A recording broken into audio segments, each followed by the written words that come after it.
sports station, the radio home of the Cleveland Browns. 92.3 The Fan. Always live on the free Odyssey app.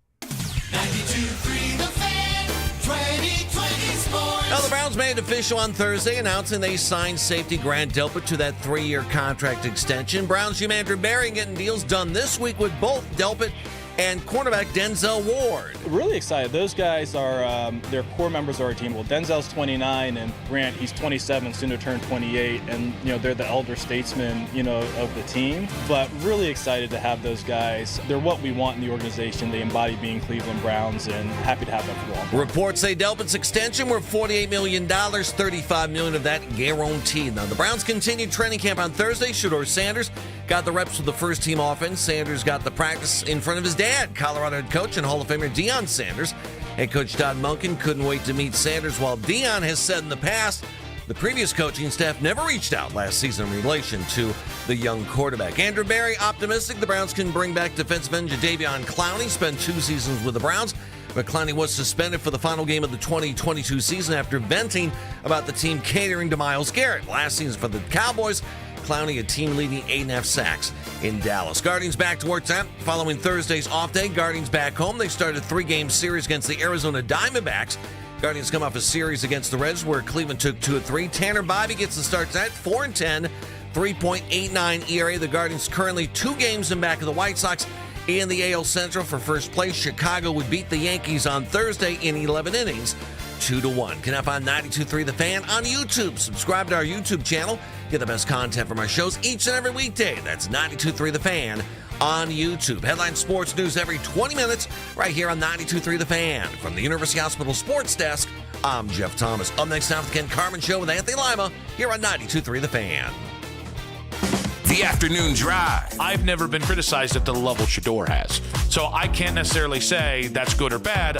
I'll never be in that position. I'll never be that famous. Yeah, no, you're right about that. You'll never be that famous. I don't know that anyone in the talk radio space I'd love to see you fly one day, friend. I don't know that anyone in the talk space can be that level of famous. Look into it. What comment did you make? Am I taking crazy bills here? What comment did you make? Bills. You said, I will never be as famous as Shedeur Sanders. I say, I agree for 300, Alex. And you go, what? How insulting. Yes. Band of Brothers. Yes. Watch it sometime. Yes. What world am I living in? 100%. You should say, no, don't say that, Nick. No, I agree. Your star is going to shine. Your assessment was right. The afternoon drive. Weekdays starting at 2. We are Sports Radio 92.3 The Fan. The Ken Carman Show with Anthony Lima. The implication is young does not necessarily equal bad. I was looking up, out of the 7 teams that were the youngest last year, it included Green Bay, who's always young. It included Philadelphia, who won their division. It included Seattle, who won the Super Bowl, and included Baltimore. So I don't think that that has to be a cop out for expectation or performance, so to speak. But as we think about it, our goal going into the season is we want to be a tough and competitive team that develops and plays its best football towards the end. We want to control and focus on the things that we can control, because so many things go into factor in terms of what happens over the course of the year.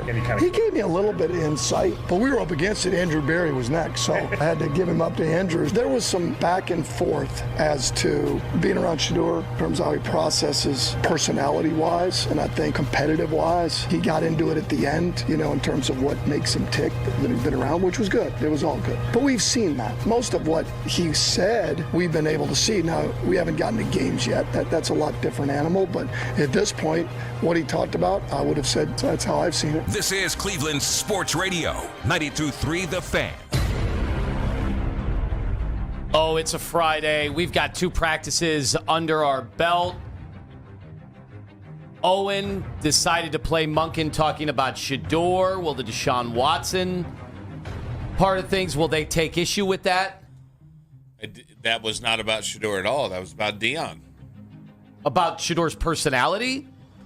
I heard him talking Shedeur's personality in that clip. Opportunity to talk to Deion. What about Deshaun Watson and his extended family? I don't know what Deion's dad is doing right now.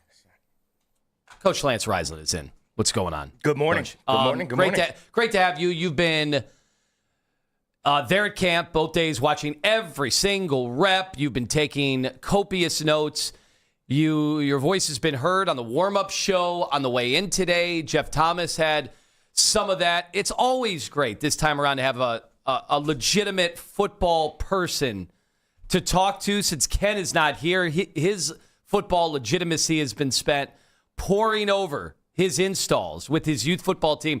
So I'll rely on you. I'll lean on you today. Now, I don't know if you're as into the offensive line as Ken is. Oh, I love the offensive line. That's where I'm at every day. Well, what don't you love? Special teams? You love special teams? You got to have them. Love special teams, too. Got to have them. You don't. Good point. You got to, I mean, seriously, Yeah, it's one of those things. you do. It should always be a push in the NFL. You should never know about them. That's when they're okay. You either win them or it's got to be a push. That's it. See, now, Jim Tressel, he would say the punt is the most important play in football.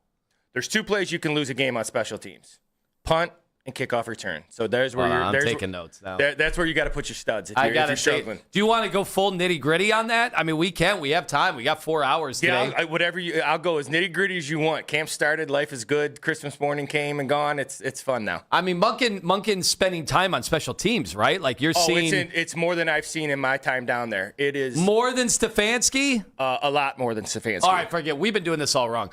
We have been analyzing quarterback versus quarterback. No.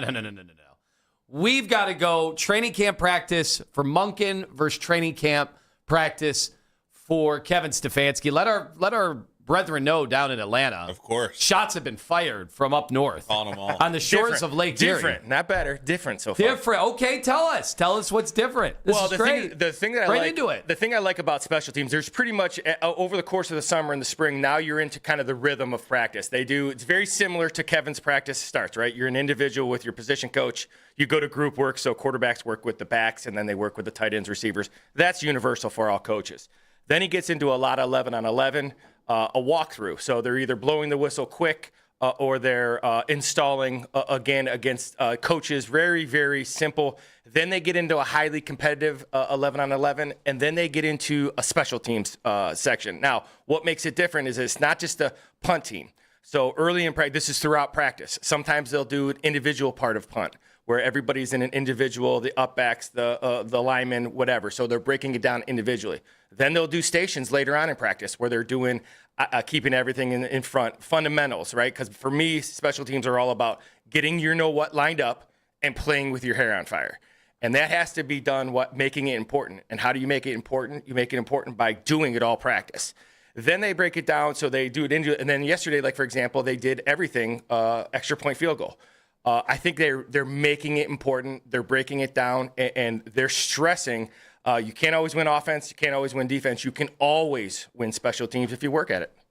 All right. Well, that's exactly why every high school coach on their way in today. When do practices start? Have they begun already? They should be. Yeah, those guys are rocking and rolling right now. Yeah, absolutely. I hope every single one of them. Maybe they're on their way to the weight room early on in the morning. I hope they're listening to you convey exactly how a professional operation needs to be run.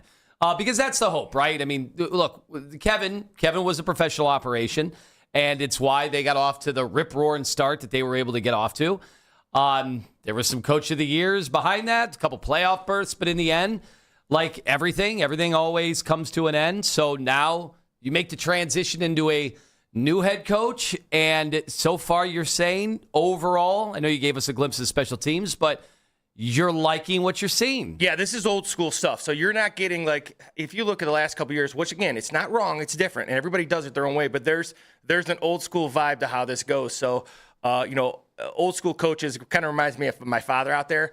Play football is 11-on-11. They do a ton of 11-on-11 stuff. They don't do stuff on air why? Because you don't play football on air. They don't do stuff on bags as much as some coaches do. They're working on people. And what I mean by that is if they're blocking, they're working somebody holding a bag, or even if they're doing skelly and the defense is on the other field. Skelly? Which is 7-on-7, right? So even if they're doing that, there's always people standing there. There's a very old school vibe where it all leads up to 11-on-11. Even yesterday, and they're grinding, right? So when you think practice is over, they're into another session. They're going to work hard. They're going to be, they're going to be physical in their individual drills. They're going to be physical in group. This is a much more contact-based, old school vibe to it. There's a lot of grit. They're staying out there the full time. These guys are going to be pushed. I can't wait till pads get on, because that's when you can truly evaluate the offense and defensive lines.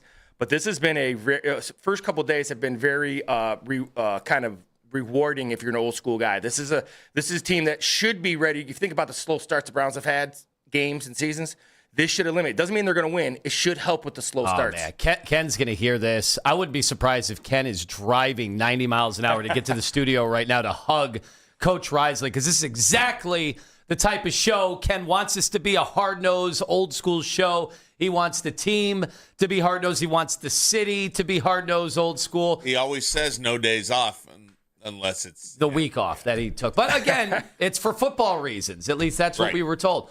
All right, very good. Well, that's a great way to launch us into today. We got Daryl Ryder at 8:20. We got Nathan Zagura, 9 o'clock. We got your Lake Erie Crushers tickets in the 8 o'clock hour, your Fan Cash Fridays later at 9 o'clock. A whole bunch to get into today.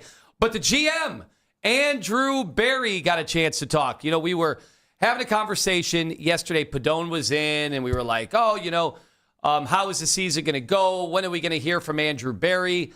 Last year, didn't really hear from him in the middle of the year as things were going sideways. But yesterday in camp, we heard from Andrew Berry, and he, of course, was asked the big question about how the QBs are doing and when is a starter going to be named.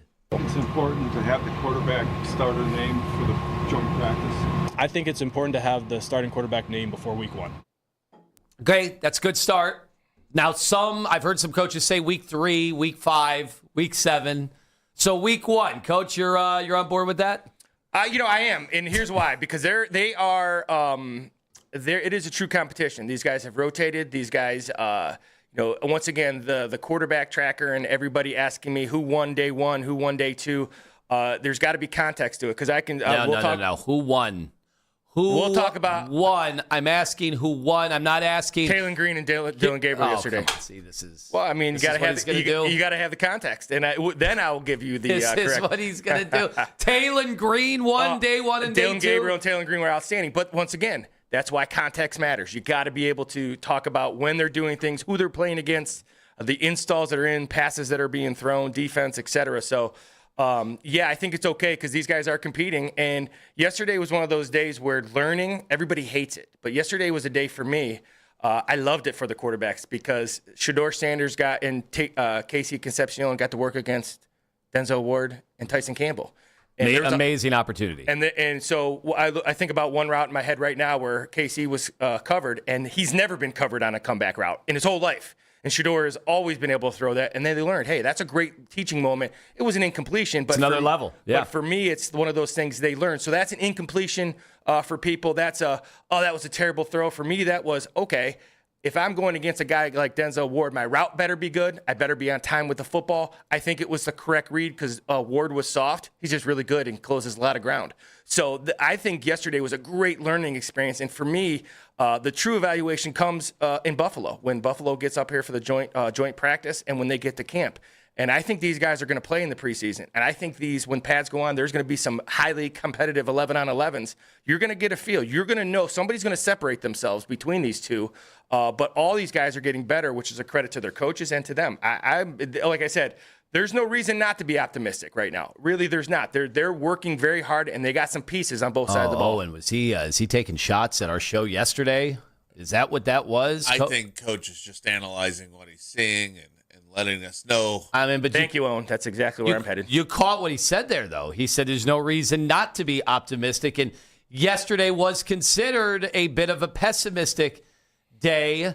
A bit. Well, yeah. if you look at it, once again, I agree with you guys. If you always go back to, that's why I love coaching, because so they've been bad since 99. And when people say, oh, this is the same old Browns, I just don't care. That has nothing to do with practice today. And that's what I love about football. You're right. People's thoughts aren't wrong. It just doesn't matter. Hopefully to a coach, it just doesn't matter when you get there today, because that's what you can control today. And that's what I'm seeing out of these guys. There's no anticipation of being bad. When you hear Monken talk, Monken in the course of 5 minutes said winning 4 times. I counted yesterday during the press conference. That's good. He didn't say tanking. He said winning. Are you sure you heard that right? Rebuild. There's no rebuilding. There's no tank. Now, once again, I also agree, because I'm in my own tunnel. You got to think about the future. That's why these things got to be collaborative. But for me, I'm winning week 1. So don't trade Denzel Ward, because I need him. But if you're saying we can get 3 picks, we're still going to be good. And I think they've balanced that pretty well.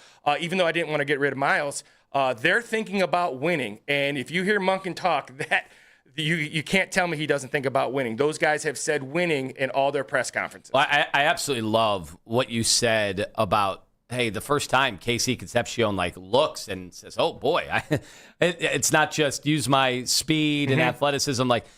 This is a different level. And to see that around the board, there's so many young guys on this team. It is one of the reasons why even me, who's thinking big picture, and it's just the next sentence out of my mouth after Myles Garrett is, when's Denzel Ward getting traded? But then you just gave a legitimate reason on, but then KC's going into camp and he's not going up against Denzel Ward. And you're looking around going, well, what veterans do we have on this roster? Well, if you look at, for example, yesterday, they were running 1s and 2s, and sometimes, how do you get a feel? How do you judge these guys? Well, I was watching yesterday, and when they're working with the 2s right now, the 2 receivers are Casey Concepcion right now and Denzel Boston. Right now. Right. No, yes. But I'm saying, though, so whether it's the top 2 guys or the next 2 guys, Sed Tillman has made plays in the NFL. Isaiah Bond has made plays in the NFL. Jamari Thrash has had a good camp. So you're able to evaluate a quarterback, even if he's not running with the 1s. So let's say KC and Denzel won. Well, then you're working with Jerry Jeudy. Then you're working with Isaiah Bond. So you're able to evaluate players because you're stacking the roster. You're getting talent. Talent wins. If you're trying to evaluate people, you've got to have players at all positions so they can get a look. So Casey, he wasn't out.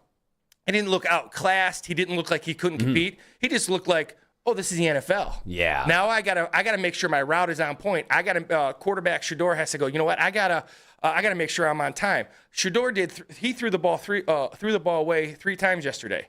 Those are incompletions. They were good plays. That could save the day. An incompletion can absolutely save the day. Then he threw a ball he threw a great ball to Harold Fannin that Harold Fannin dropped on the sideline.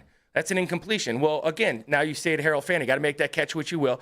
That's why the completions have to be looked within context because of who they're going against. The offense with Shedeur yesterday had a really tough day because the defense was really good. That's why he had a tough day. It wasn't all on him. It's a team game. They've kind of flipped. One's the first day with one's the second day. So they're getting equal reps with everybody, and everybody's kind of seeing, you're seeing Denzel Ward. You're seeing, that secondary yesterday locked that offense up. That was just the reality of it. That doesn't mean it'll happen every day. That means they go and watch some film and say, we got to be better because these guys are good. That's how you get better. It is interesting when you pose the question to Browns fans, when you hear, because somebody's winning every day. At least that's the hope, that somebody is winning every day. And when you're hearing, hey, that secondary clamp down the receivers, you could do glass half empty on that. You could do glass half full. That's just a reality of camp, and that's why you want to see this thing progress. You want to see them get into 11-on-11s and get serious, and then eventually your joint practices where we're all unified, right? We get to turn our nastiness against another team, not just seeing the same guys every day. 216-474-0092. All right, we are off to a rip-roaring start. What we didn't go over with coaches, we are 2 days into Browns camp. I know, probably too early to declare a winner, but who's up when it comes to these quarterbacks? And a legendary figure walking up and down the sidelines yesterday. How in awe were some of those Browns players, and what did it mean for this quarterback competition? We will get to all of that straight ahead here on Sports Radio 92.3 The Fan. It's symbol.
I don't know that I could comment on that. I guess, part of it is, truth be told, we haven't even seen the team in pads yet. So, it's a projection in terms of what we have. We're excited about it, but none of us really, truly know. I guess the second thing I would say is quarterback's a tough position to play in the NFL. No roster is perfect. So I understand what you're getting at. I don't know that it would be fair of me to characterize as okay, this is a more fair competition than others in the past. Andrew Berry pressed a little bit on how the QB competition is going. We know last year, I think we'd all say fair, the term unfair, ridiculous, poorly planned. Poorly named. I still don't get what last year was. It seemed like there were dueling competitions. Lance Reisland is in studio. He's been at practice. He was at all the practices last year. Comparing, and no two scenarios are going to be the same. But the fact that they had 4 guys they wanted to ultimately take a look at last year, that was weird. That was bizarre to me. This year, it seems a little bit more well-rooted in, hey, it's one or the other. Who's going to be the starting quarterback by week 1? Well, and the thing that I would say is that I never understood the angle of fair. These guys are getting paid a lot of money. It's not fair. Yesterday you saw opportunities. Monken comes out and says, "Hey, this guy's going to get 55%. This guy's going to get 30. This guy's going to get 17." He has all these numbers. Well, if you're only getting 5 to 7 snaps, then you better maximize those snaps. Fair is just something that football. This isn't high school football, or even This is the idea. These guys it's a job, and when you're on the field, you have to produce. And like last year, I went to Philadelphia. I was there for the joint practice. Joe Flacco should have been the starter. Joe Flacco was the best quarterback after the joint practice in Philly, and it wasn't close. Right. I'd wager to say it's still probably not close. Joe Flacco was here today. So he's probably the best quarterback, right? So for me, that was like, and people are like, it wasn't fair. Now, I thought it was unfair to Joe Flacco to say, well, you don't need the reps. You're a veteran. It's a new season. You need all those reps. So I think just I got caught up in that. I'll be honest. I probably said that. I'm like, hey, that's great. You have a veteran here. You got to get the reps. You got to. But see, that's what's crazy about Joe Flacco is you trade him midweek to Cincinnati, and then he starts and puts on a show, fairly quickly. Phillip Rivers, the veteran comes in. Was it last year or the year before? I got my years are getting. It was last year after how many years on the beach? 4 years off. Yeah, he just shows up and, was he great? No. But was he still better, like markedly, than anything they had? He has 2 grandkids. Well, I will say this. So when you look at those two quarterbacks, that's a great analogy. Here's why. Because first of all, their personnel is better on offense on those two teams. Secondly, in football, there's a lot to do with like all the different concepts and all that. They're really, if you think about like a pass game, there's a high and a low. There's an in, there's an out. So at every level of football, there's certain plays. That's why you can go in and you can say, hey, we're running a smash concept, or we're running mesh, or we're running these plays that we all run at every level. It's named different, but it's the same stuff. So when people, it's like, here's a great example. It's like Deshaun Watson. Why would he be leading? He's been in the league 10 years, and it's a new offense, and he probably understands the concepts a little bit more than Shedeur before they even get on the field. By default. That's a great thing. So, like, those quarterbacks coming in and having success, well, first of all, Flacco's flinging it up to Jamar Chase and Higgins, and that tells you it's a team sport. There's also, when these guys are brought in, they're saying, all right, here's the concepts we all know. Here's what we call them. Right? You know what a corner route is. You know what a curl is. Here's how we call it. We've read curl flat. We've read smash. We've done this our whole lives. That's why they can have success, even coming off retirement, coming off being traded quickly. Because once again, football coaching, I don't want to say coaching is never overrated. The best coaches have the best players. That's the reality of it. I gotta say, after what I saw last year out of Phillip Rivers, I think every Hall of Fame quarterback or borderline Hall of Fame quarterback, they should have to do what Phillip Rivers did, just so we can see, just to settle arguments at the bar. Like, could Tom Brady at 50 still go out there and play competitive football? I think he probably could.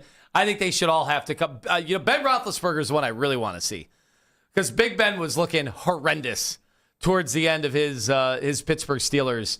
But he's a Hall of Famer, though. Like, Rivers is on the line, right? Is he in or is he out? Coming back, he's an out guy. Yeah. Did he play his way back in? He kind of played his way in. Well, I was going to say, he's just like Eli needs to come and throw in 6 games for the Giants or whatever, just for amazing. Well, Eli could probably go on another playoff tear. That was what he was known for. He had a good NFL career and then 2 playoff runs. He played like the New York Knicks did last year, like went on these all-time runs. Meanwhile, we've put it off enough, 30 minutes, and I don't want you to dance around it. I don't want you to be worrying about upsetting the factions of the fan base. I want you to put down your computer, take off the YouTube comment section, get off of social media, and I want you to weigh in. We've got 2 practices under your belt. Who's the starting quarterback of the Cleveland Browns? You got no pads on, so I'm not getting. No. Listen, no. What? We got to know right now. Right now, before pads. If you're saying who's starting week 1 after 2, if they said, Lance, we screwed up the schedule. We got a game today. Oh, we're playing. I'm playing Deshaun Watson then. 2 days without pads before it really counts. I'm playing Deshaun Watson just because of the simple fact. Put the signage back up. Yeah. Put the experience. Now that being said. We'll see what happens when pads go on. Those things go up and down, and you hope that competition is right going into the season. And the way that if Shedeur is behind, the way he closes the gap is because the argument I've heard is that Deshaun doesn't play well in games, but he plays well in practice. Then Shedeur, which I've seen now, then he's got to close the gap in practice. So if Deshaun doesn't produce, you're not playing Shedeur because Deshaun is playing, not playing great in the game. You're playing Shedeur because he's earned it. And that's what kind of where Monken's at right now, in my opinion. But if you're asking me right now, they start tomorrow, then I'm going Deshaun Watson. And I'm going Deshaun Watson because he has experience, and that's the reality of it. Owen, do we have a social media tweet yet? I mean, is it out? Oh, I will check. Is the video out yet? I mean, you realize this is going to be aggravated. Pro Football Talk is going to come on in. Adam Schefter is going to weigh in on this now. I mean, you just said it definitively. You better be prepared. The onslaught, they are going to be coming your way after hearing that. I just want you to be prepared because I know how this works, and I want to make sure. Do you have security out there at camp? Do you have people ready to protect you at all costs? Well, I appreciate you putting me on the block like that. Was nice. You're one of our assets here. Absolutely. So I went back. I'm watching Homeland, like 15 years after the fact, and they couldn't protect an asset early on. It holds up. That show holds up. I'm excited. I'm 4 episodes in, but I'm worried about you. I'm concerned. I'm good. Oh, no. When you my dad, coach's kid, coordinator, head coach, college quarterback, I'm pretty thick. The skin is thick at this point, old and thick. So it is what it is. You got to call it like you see it. And once again, I've been impressed highly with all these guys. And if you ask me, I was asked this yesterday. And speaking of, everybody, who's the quarterback? Well, if you ask me after yesterday's practice, this is why context matter. Dylan Gabriel and Taylor Green were the best 2 quarterbacks yesterday, without question. Why? Because of who they played against and the reps they took. They weren't playing against Denzel Ward. They weren't. There's context matters when you're doing these things. And that being said, new offense, new coach. I'm going with Deshaun Watson until proven otherwise. My goal is to win week 1, not to build towards the future. That's the GM's job. I got to win week 1. I haven't been out there, so I don't know. Mm-hmm. What's the difference? What's the thing that's setting Deshaun apart right now? There's not a lot. That's why the question's kind of tough because right now you're not getting enough. There's not enough live action even when they're rushing, because right now you guys been around football, all right? So when you're around football and you have no pads on, it's hard to pass protect. It's hard to block Mason Graham if you can't get into his chest. And right now they can't get into his chest because there's no pads on, right? So that means his pass rush, he's just blowing everything up. So there's no time for the quarterbacks. These young receivers are going against veterans, right? And for me, that's a great thing. Now, it looks terrible right now, but I guarantee you in that film room last night, Casey and Shador were going, you know what? We can do this. We just got to make sure we're sharp because I guarantee you their whole lives that's been an automatic, easy pitch and catch. So there is not a lot of separation. I would say the separation is the same as it was going into camp because they haven't done enough to separate themselves. There's been no pads on. And when you have no pads on, everything, football's not played in underwear, and that's what they're doing right now. The first couple days are football in underwear. My dad always says, you don't win in underwear. Yeah, they tried an underwear league with the females a few years ago. That. Yeah, Cleveland had a team. Yeah, I remember watching season tickets. Anybody have season tickets? Substantial highlights of that while the show was going on. I might have to pull some of those up right now because I got to see if it still holds true. Some of my observations from those years. Well, we'll have those on in the background. You're right. It is obviously we're having some fun. Yeah. Because there's no way Todd Monken would need to make a decision now. And he's looking at very different things than we are. We are not in those meetings. We're not privy to the command of the offense. Are they able to process it all? Are they able to read part of this? Like I keep seeing some videos, and I think younger me would have been all over these clips, but there's one clip of Shador where he doesn't get rid of the football, and people are like, dude, you got to get rid of the football. And I'm like, well, I don't know what the drill is. I don't know what the last resort is or what Monken had just maybe whispered to them before they went on the field. Because there's a yin and the yang. There's a defense that you're also trying to evaluate on all of these plays. So I'm not getting carried away with any of that stuff. And I'm certainly not going to get carried away with a couple of highlights here or there. Mechanics-wise, I'm hoping both of these guys are getting better. So the one part of the Deshaun Watson, hey, he's got 10 years with the vocabulary, the language of an NFL offense. He's had so many different OCs and quarterback coaches come in and come out. So it stands to reason that he might be ahead on that stuff. But I also think it's tough for a guy who's been in the league 10 years to materially change his fundamentals, right? So that's where maybe Shador might have an edge, is that he has the capacity to maybe learn something and adapt quicker at this stage. Well, and it's a new offense. So to say that can't happen with Deshaun, I think for him it's been more about health. And, sometimes when you're not working on your mechanics, you get to see what's in front of you a little better. But, yeah, the mechanics that you see out of Shador have been excellent. And you brought up a really good point because I've had a number of people reach out to me and say, he's holding on to the ball too long. There have been a number of drills that I have heard the quarterback coaches and the Monken say, extend the play. Yeah. Right? So what they're trying to, if you look at this players over plays, Monken will tell you, and I've heard him say it multiple times, a lot of this offense is extending plays, throwing the ball vertically.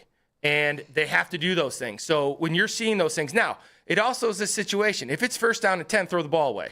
If it's third down and 4, try to make a play. It's all situational. Can't look too much into good or bad. All right. Well, there was plenty of good, plenty of bad, but something that was legendary transpiring yesterday on the sidelines. I repeat, on the sidelines, prime time. I was thinking NFL countdown, old school yesterday. Just seeing him at Browns camp. Pretty awesome. What did it mean, if anything? We'll have a full breakdown when we return. Plus, Daryl Ryder at 8:20, Nathan Zagura, 9 o'clock. It is a Fan Cash Friday, a chance to win $100, and so much more in the 9 o'clock hour. It's all straight ahead. Sports Radio 92.3 The Fan. When there's news.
Browns QB battle is back.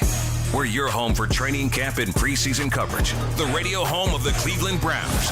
92.3 The Fan.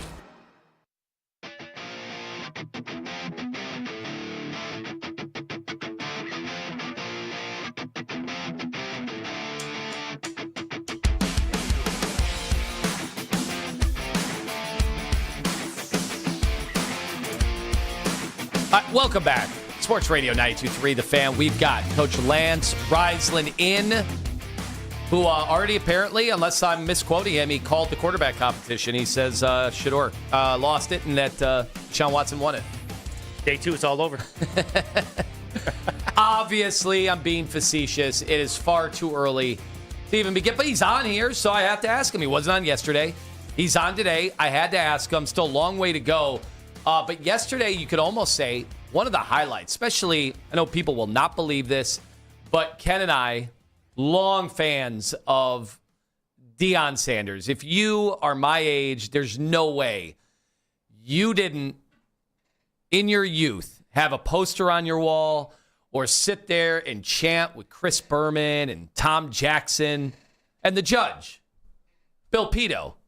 He was on there one year. I think Robin Roberts was on. It was a rotating cast there for a few years. But Prime was the most electrifying player in the sport for a long time. Anybody watched the Dallas Cowboys documentary? I mean, you were seeing end of career Prime. But that guy was so much fun. And he brought, I mean, we talk about like how influential certain guys are in different sports. Like LeBron James in the, player era, the more player empowerment era.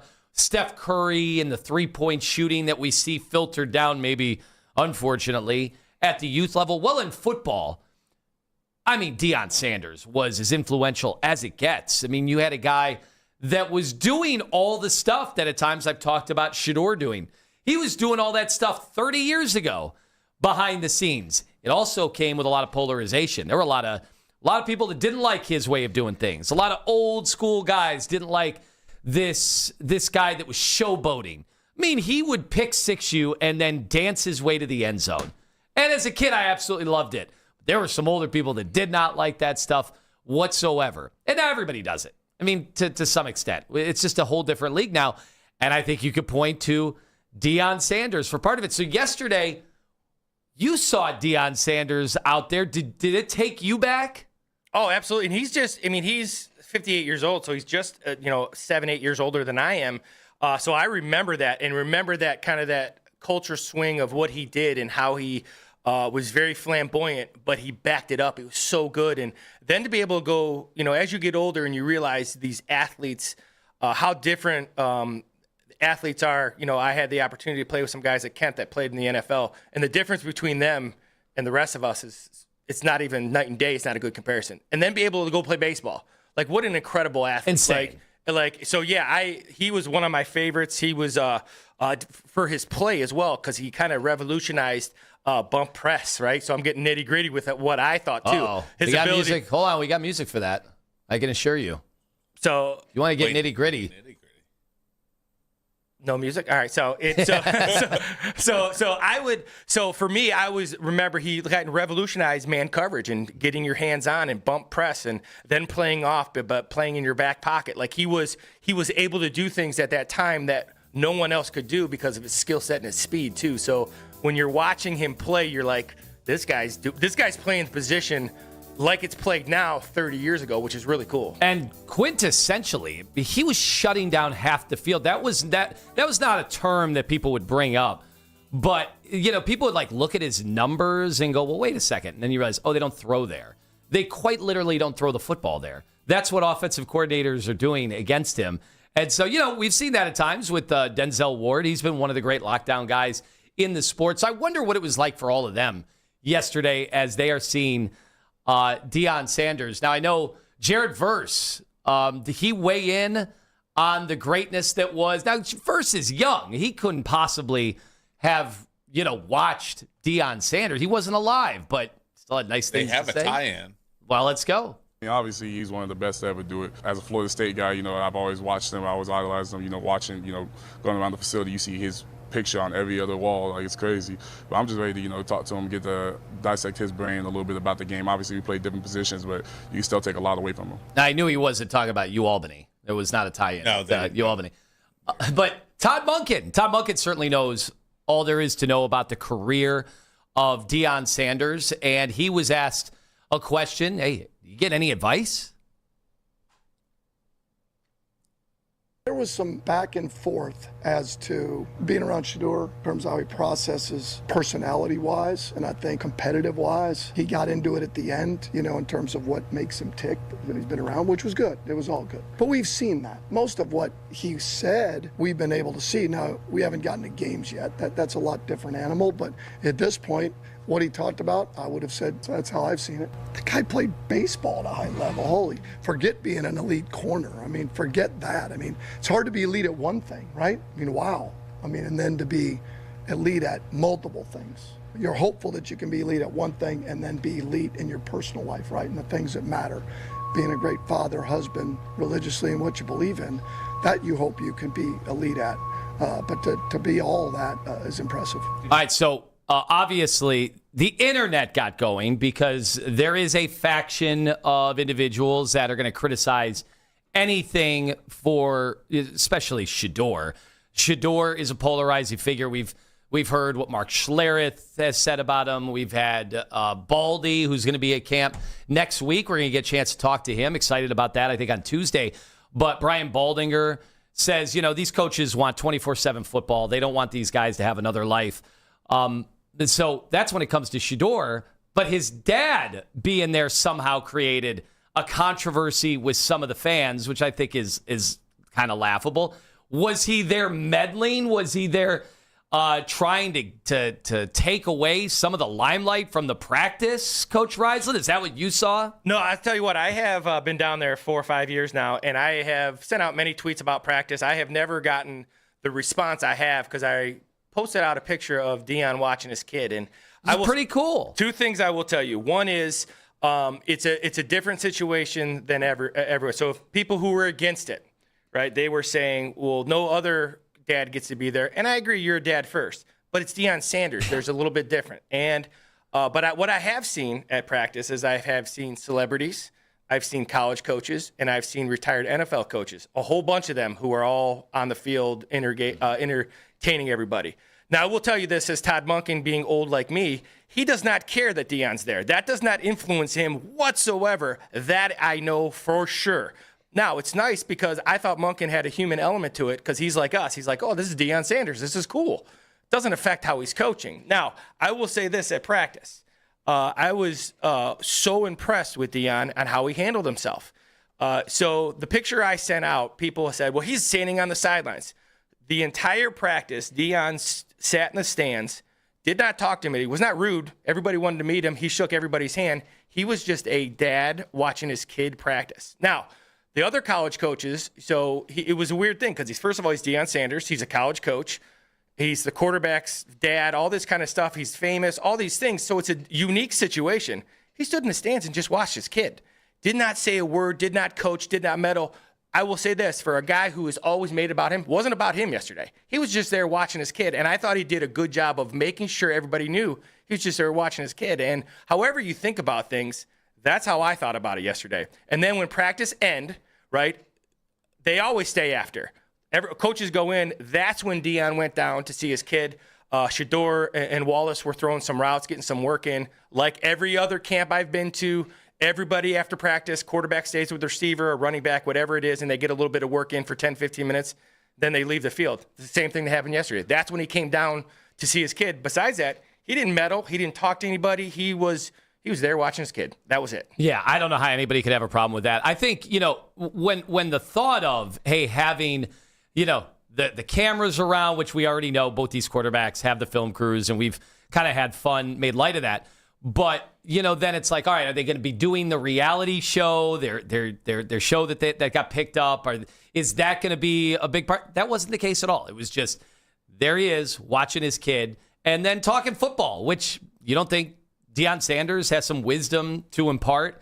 You don't think someone like him who's been through it, over the years and then has coached it and now at a very high level in college? And I don't know how anybody could have a problem. Now, if he was there every day and you saw him standing next to the coaches every day, all right, maybe putting his thumb on the scale, then I think it'd be like, all right, maybe it's time for him to go back to Boulder. He's got some things that he might have to hash out with his college football team. But that's not the case. He was there yesterday, and it seemed like everybody was loving it. Yeah, he and once again, he stood in the stand. And the thing that was interesting is that what I really thought was a guy who is polarizing.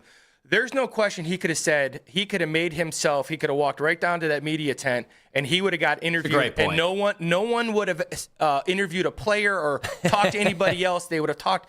He made a point to go in the stands and not make it about himself. And I'm sure if you're Deion Sanders, if you're that famous, that's got to be hard. So for me, once again, the idea that the film crew, that's what I like about Monken too. Monken doesn't care about any of that stuff. Keep yourself out of trouble.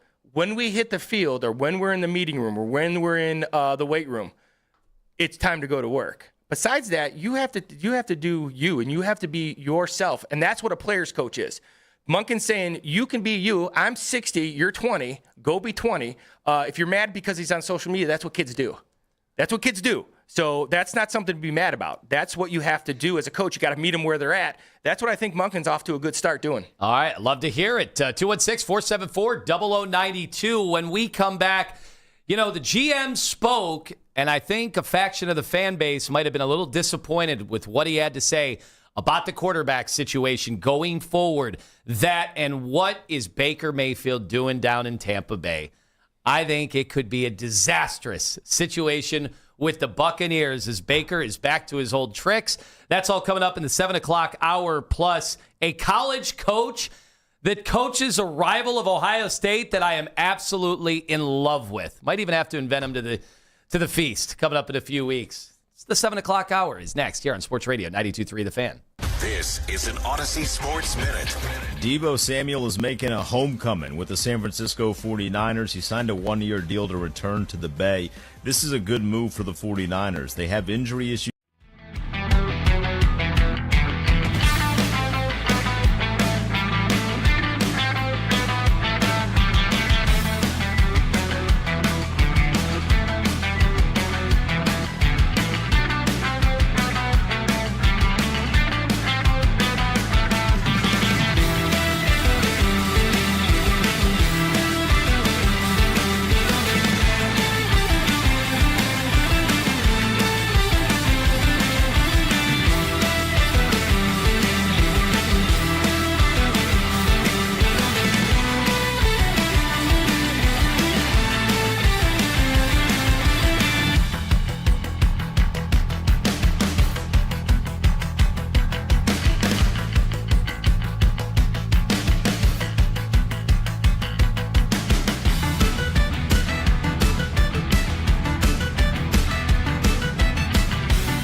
I mean, I am. I think you've heard me say it's the most valuable position. And, look, they've got to earn it. Where, it's not just a situation where, guys are on scholarship in terms of a roster spot. So we'll see. I don't think that you can necessarily be prescriptive at the beginning of camp because things are going to surprise you in both directions. Injuries are going to pop up. Opportunities that you don't foresee on, July 31st, may show up on August 31st. So we try and maintain as much flexibility as possible. That was Andrew Berry. Yesterday, the GM talked about handling the situation of the quarterback room and when potentially maybe somebody could be moved out. Last year it was August 24th where Kenny Pickett was dealt. Of course, Joe Flacco, what did he make it 4 weeks into the season? And so a quarterback room can get reshaped. And then obviously injuries. We've already seen injuries around the NFL in just a couple of days. Happens every year. You hope to dodge that bullet, knock on all the wood possible that you can every single year. But all these great laid plans, all these things that the room gets together and we have a comprehensive discussion about that, it can get blown up so fast with an injury at any time. So you got to keep that in mind. But right now, we're joined by Lance Reisland. Coach Riz is in studio, in for Kenny. Kenny returns on Monday. He's already showed me the notes that he's been putting together to get ready for next week.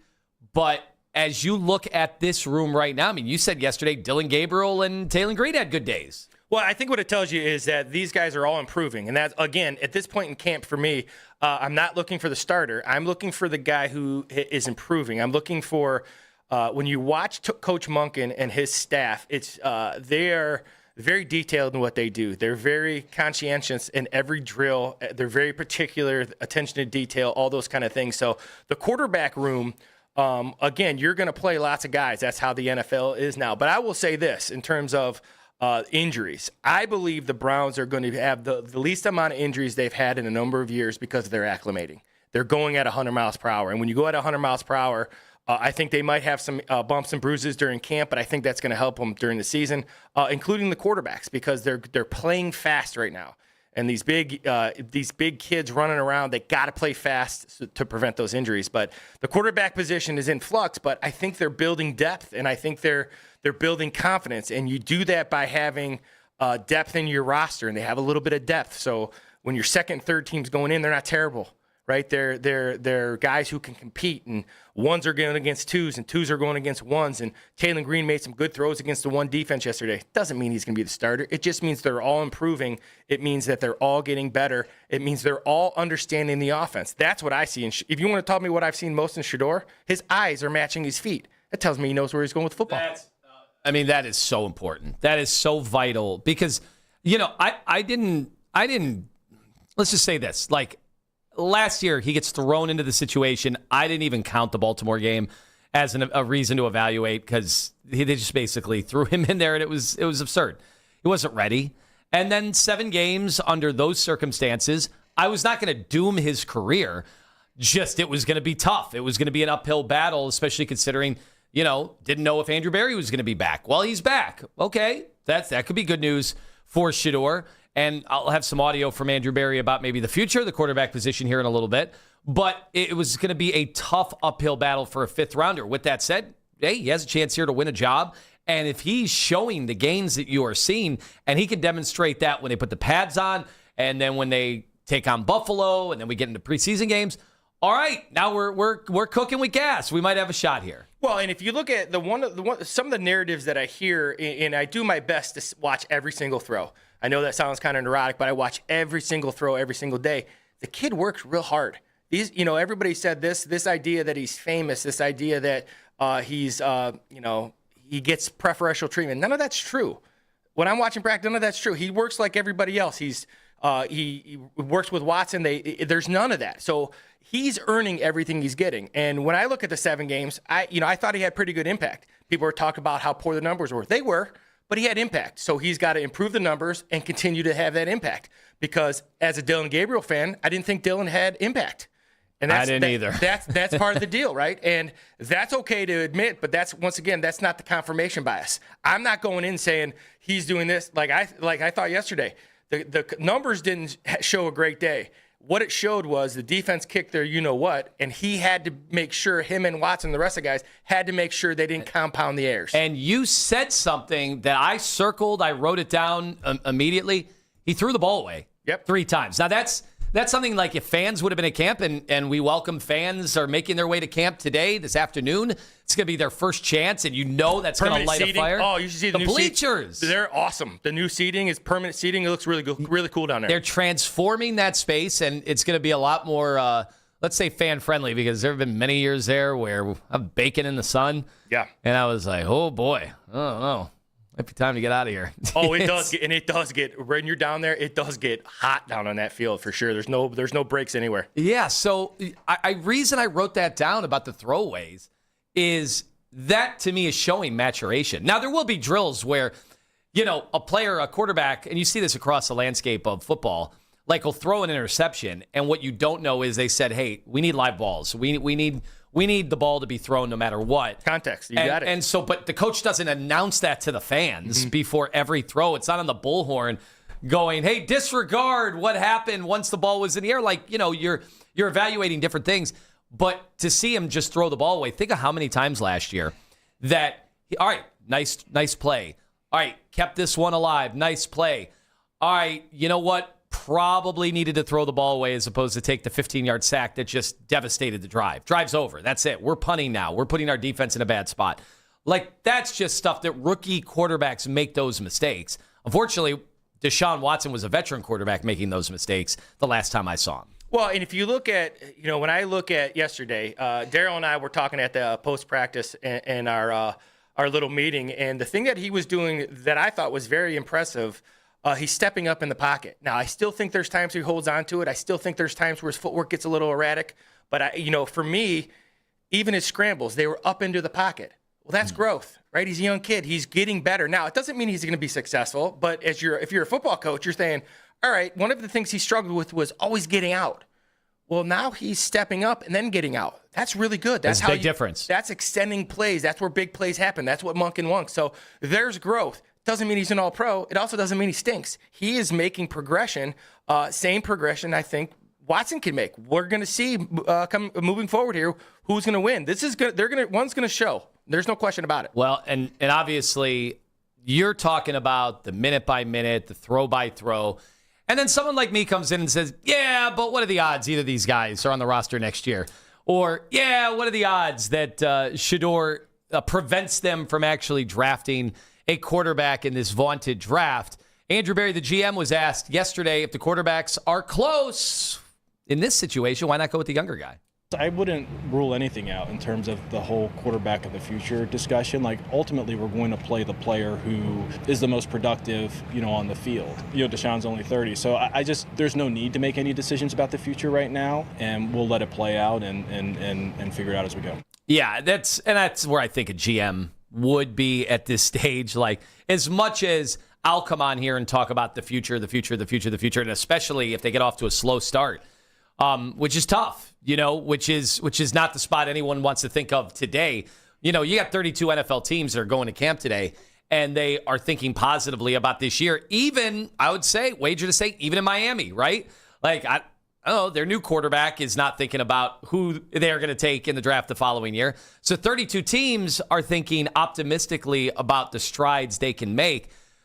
I know in that locker room, they're hoping they have the answers there. And when you are going through this quarterback competition, they are hoping, Jerry Jeudy is hoping the answer is there, not having to worry about a following year, because who knows who's even going to be here the following year. Well, I'll say one of the things that I've heard a lot that is makes me cringe is the idea if everything is equal, go with the younger guy.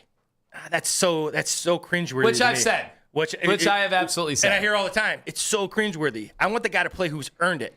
And one of these guys, in my opinion, I'm going to talk to Nathan about this too, the way practice is structured with the more 11-on-11s, one of these guys is going to step in front of the other. And you hope it's not because one guy was terrible and the other guy was just a little bit less terrible.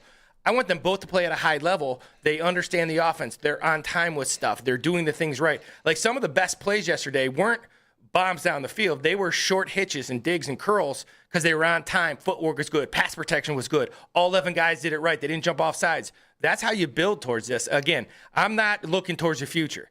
So I didn't want to trade Denzel Ward. What about the future? Not having Denzel Ward against Jacksonville week 1 doesn't help me win week 1. And if you want to change the culture, you got to start winning football games. Yeah, it's just tough for me after the Myles Garrett trade because the lens at which I view this entire team immediately changed. So fortunately, they got Jared Verse back. Had it just been draft picks like we had been speculating all along, then I think it would have been harder for fans to come to your side on this and still micromanage, every throw that we see now. But it is still hard for me knowing that they traded the best Cleveland Brown I've ever seen. Not even close. And one of the best defensive players I've ever seen in football. And he's gone. He's going to be featured on national television basically almost every game. He's going to be out there with his team playing with a lead and going after quarterbacks. And we're going to see him interviewed after big wins in the 4 o'clock window or, at night. And we're going to have to come and do radio and go, hey, man, that guy was pretty good for us. You're seeing history being made. I've seen people talk about him as an MVP candidate. Now, once your team trades that guy, it is, admittedly, Coach, it's hard for me to sit here and evaluate these two quarterbacks and not think that they aren't just going to draft one next year. Well, and that's fair. And as a coach, again, going back to, I don't really care what has happened before, who we got rid of. Now, I will say this. I've always been a big believer. I didn't want to trade Myles, and I go back, and I will say that because I don't want to go back and say, he wasn't good for the team. You win with talent. These NFL coaches aren't bad. You win with talent, and Myles Garrett was a great talent. Now, he also has some deficiencies in terms of team stuff, right? We know that as well, but you win with talent. Now, they got a talented guy back, and they have other talented guys. You still don't like to get rid of talent. Now, when they kept Ward and they signed Delpit, you can see those kind of where they're going. And I've heard, the idea, well, let's give Watson a shot. Let's see what happens. Well, if you tank, you don't get over tanking. You don't get to turn it on. You don't get to turn your culture on. You got to try to win every game. And eventually, when you do, your culture becomes what you want.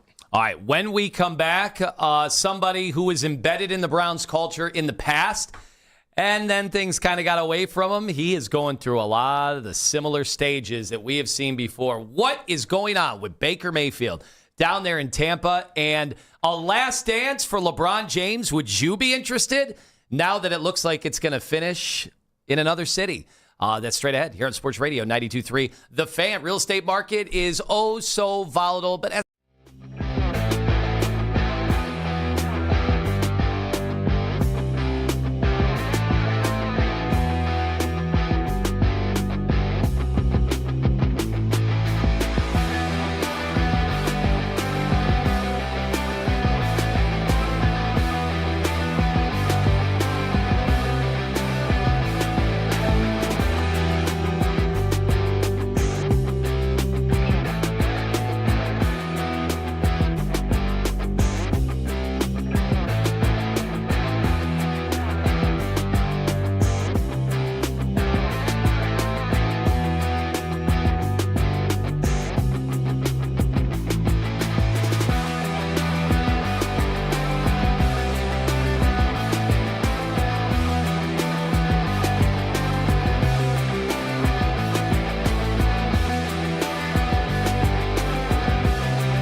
Looking back at the White Sox for first place in the AL Central, Chicago would beat the Yankees on Thursday 2-1 in 11 innings. You can now find 92.3 The Fan on YouTube. Subscribe to our YouTube channel. Get the best content from our shows each and every weekday. That's 92.3 The Fan on YouTube. Headline sports news every 20 minutes right here on 92.3 The Fan. From the University Hospital Sports Desk, I'm Jeff Thomas.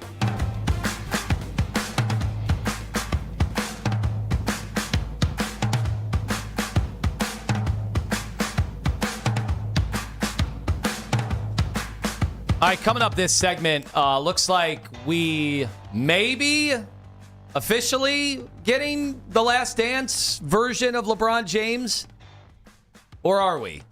And whether or not people would even be nearly as interested in that as they were the original Last Dance. But first, Lance Riesland is in for Kenny Carman, and you played quarterback in college. Then you went on to coach for a long time. Now you're doing the media thing and you're covering practice every day.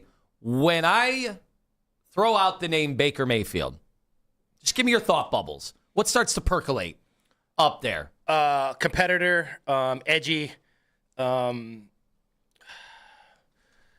There's a definite ceiling.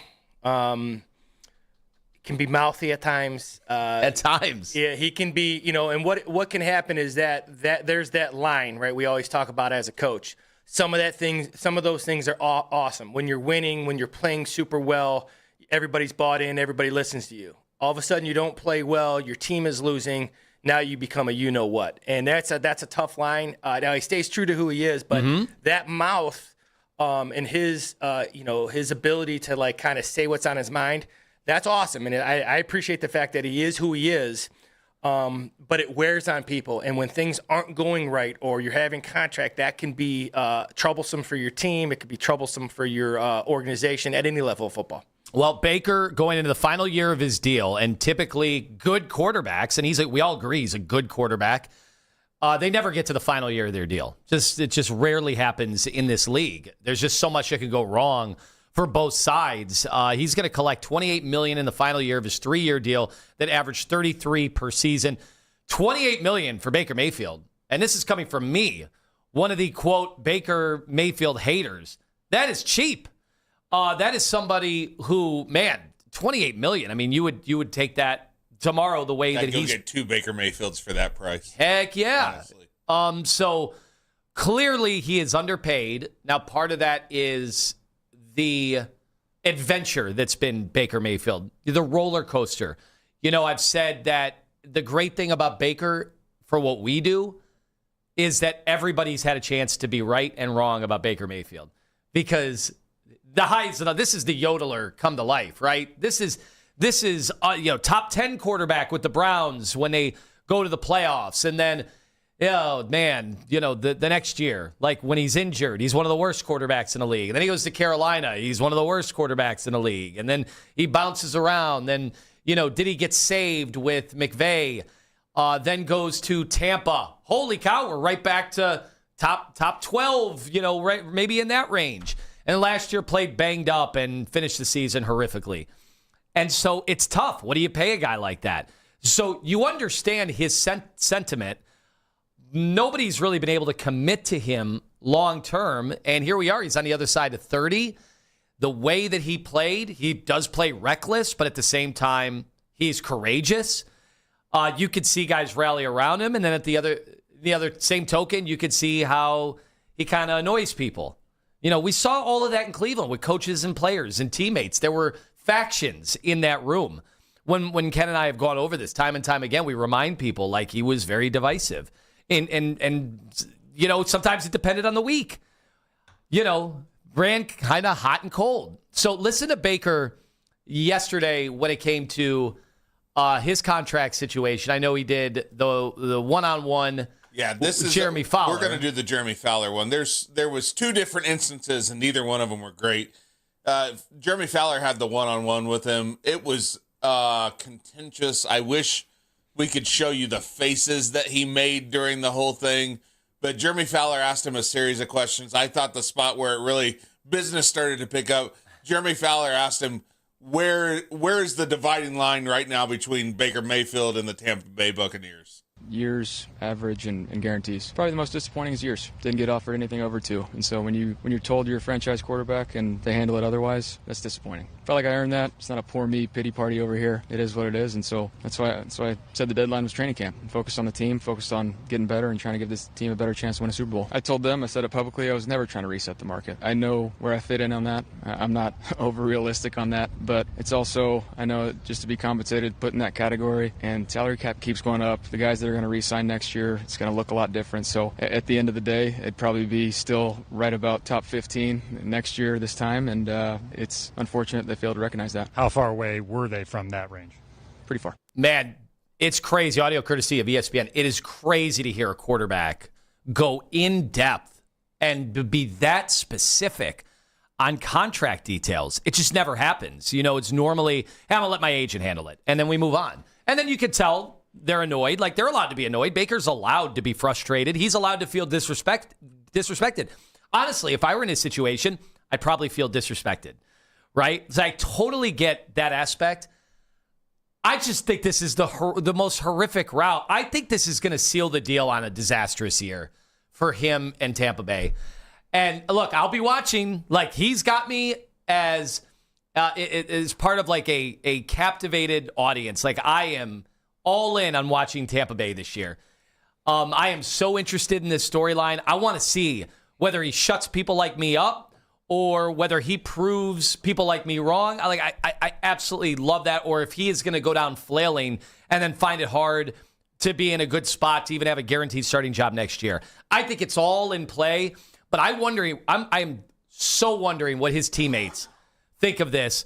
I can almost guarantee you what management, any owner, think of this. They can't be happy. Well, there's two things that happen, and my dad, again, always told me you never want to let anybody else write your narrative. And when you're emotional and you wear it on your sleeve, you let other people write your narrative. Now, the thing that I've learned about the NFL is these guys are so good. So everybody who's on that field, I don't care where they come from, they were the best player at their high school, they were the best player in college.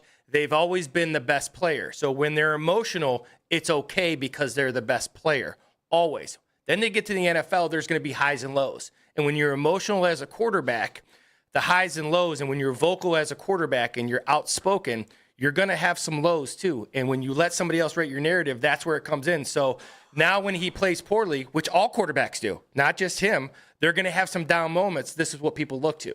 And that's where you you do your best to not say, you're right, that when people are, it's like the Kevin Stefanski. Some people didn't like his interview, but I liked it because of the fact he didn't put it on anybody else, and he didn't let anybody else kind of say, oh, look at Kevin, how he feels. Now, we always didn't like it, and I wanted to be more emotional. It's the same thing with a quarterback, as a head coach, as a coordinator. You got to be careful what you say, because during those down moments, people will use that against you. And in the NFL, there's going to be down moments because these guys are good at what they do. Yeah, that's the hard part with him is he can be electrifying. He can be good enough to win a playoff game. We saw it, right? And I think one of the big mistakes, and I probably made this at times last year, is that we start to talk about how guys have matured, right? We say matured. And then Baker, I remember he was interviewed when things were going really well, and he's like, I'm the same guy. Like, this is something you guys are making up. The media is making up to explain away why things are going well, or, the inverse, when things are not going well.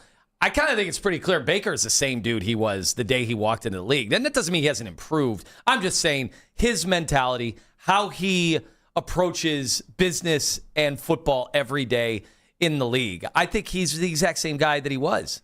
Well, his success throughout his career when things go bad is he plays with an edge. So you can see when he plays bad, he said a number of times over his career, I play better when I'm the underdog. I play better when people disrespect me. So this is his way of saying I've been disrespected, but he loves that angle. That's the angle he comes from. That's the angle he thinks he practices better from or gets better for. So whatever it may be, this is what he likes to be. He kind of likes that villain role. He kind of likes the idea of I'm being disrespected. No one likes me. I'm going to go show you. He doesn't really, some guys don't work well when they're praised all the time. And I truly feel he feels that way. He feels better in this situation. Going into camp, he's like, you know what? Now I'm going to show you why I'm worth the money. Yeah. That's how he operates. I just don't know how the quarterback, and he said this too, he's like, I talked to the team. I had to talk to the team. I brought them all together, and it's like, dude, this whole season is not about your contract. And I know he spoke up for his one teammate about getting a new contract, right? The defensive player, Vita Vea. And you're like, all right, that's a good teammate. Yeah, but then what about the other guys who he didn't step up and talk about? Everybody's trying to get a new contract. And then, again, it's a wedge between organization and player. And I think there are guys that, with Baker in that locker room, I know some love him, but I think there are guys rolling their eyes, going, "Hey, we're trying to win this year, and you've made camp about your contract." Well, and then when things go bad, so now once again letting other people write your narrative. So when he has a bad day at practice, you go, those people that maybe feel like that is because of the contract. No, it's probably because the defense played well and they were in a coverage they didn't expect them to be in, and but now you've given that opportunity to say, hey, we're not. Are you doing this because you didn't play well? Or are you doing it because you're mad about your contract? You never want that. You never want to let people write your narrative. All right. Well, speaking of never letting people write your narrative, LeBron James is never going to let anybody write his narrative except LeBron James and company, right? And I remember earlier this year, I had proposed a way that LeBron James could play for the Cavaliers for the league minimum and then still make the same amount of money, if not more money, than the highest paid player in the NBA. And it got aggregated. The kids say it went viral, Coach. I said, talk to some industry leaders, and they reported back to me that he could still make $60, $70, maybe $100 million on a documentary. I think the documentary took a bit of a hit. Ending in Philadelphia, I don't think it has quite the same ring to it or the storybook potential ending. Now, look, if he ends up winning the championship or anything like that, I do not think they are going to win the championship. I do not think they're getting to the NBA Finals. But yesterday, news came out. Somebody we've had on the air, Andrew Marchand, who's with The Athletic and the New York Times, said LeBron James and ESPN closing in on an agreement for a behind-the-scenes documentary series similar to Michael Jordan's The Last Dance, according to industry sources. Now, I want to make it clear, Maverick Carter came in and saw this, and social media, he debunked it. I do think it's happening. I think you're crazy if you believe that, like, LeBron was going to retire at the end of last year. That was never happening. He was always going to get a swan song. Now, we can debate whether or not this is his final year, or maybe he wants to tack on another year. I guess it depends on how he's feeling. I'll ask you, how interested would you be, and how interested do you think America would be in this version of The Last Dance? Well, I got to tell you, is it me or when The Last Dance I thought was good, but it was during COVID. Yes. Remember, we were like, just give me something. Give me something athletic. Korean right? baseball. Yeah, Yes. It's like I just want something. So when you watch Last Dance again, is it as good or was it just because of COVID? I don't know. I mean, it was good, but like I just remember it was like, all we talked about every day, not just on here. Like this is all my buddies were talking about. That's all, me too. I couldn't wait every week. Well, and for our age group, right? That's wheelhouse stuff. You know, Yeah.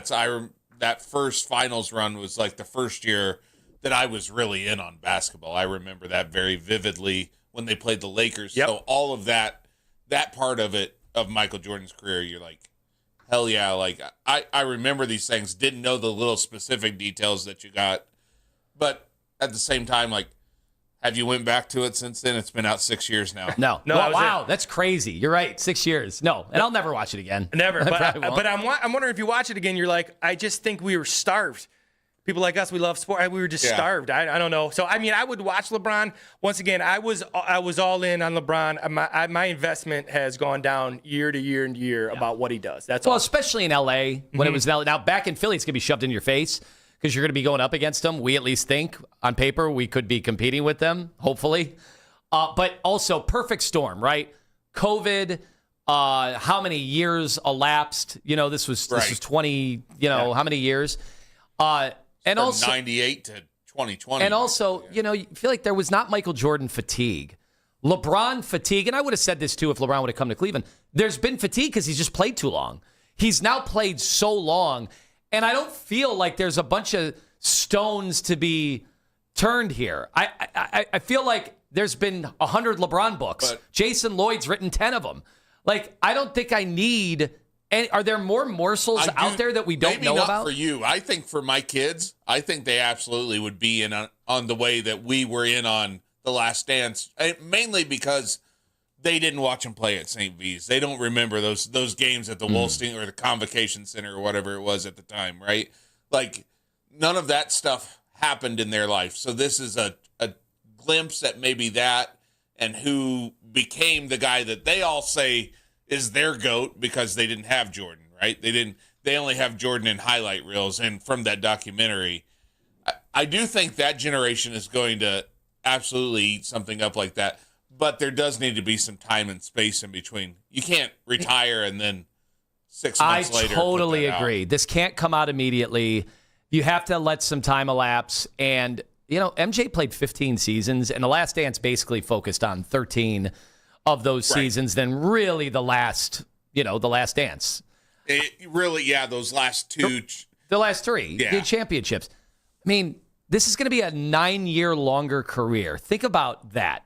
Michael Jordan's career, and then tack on another journeyman career or veteran career of an NBA player, another 9 years.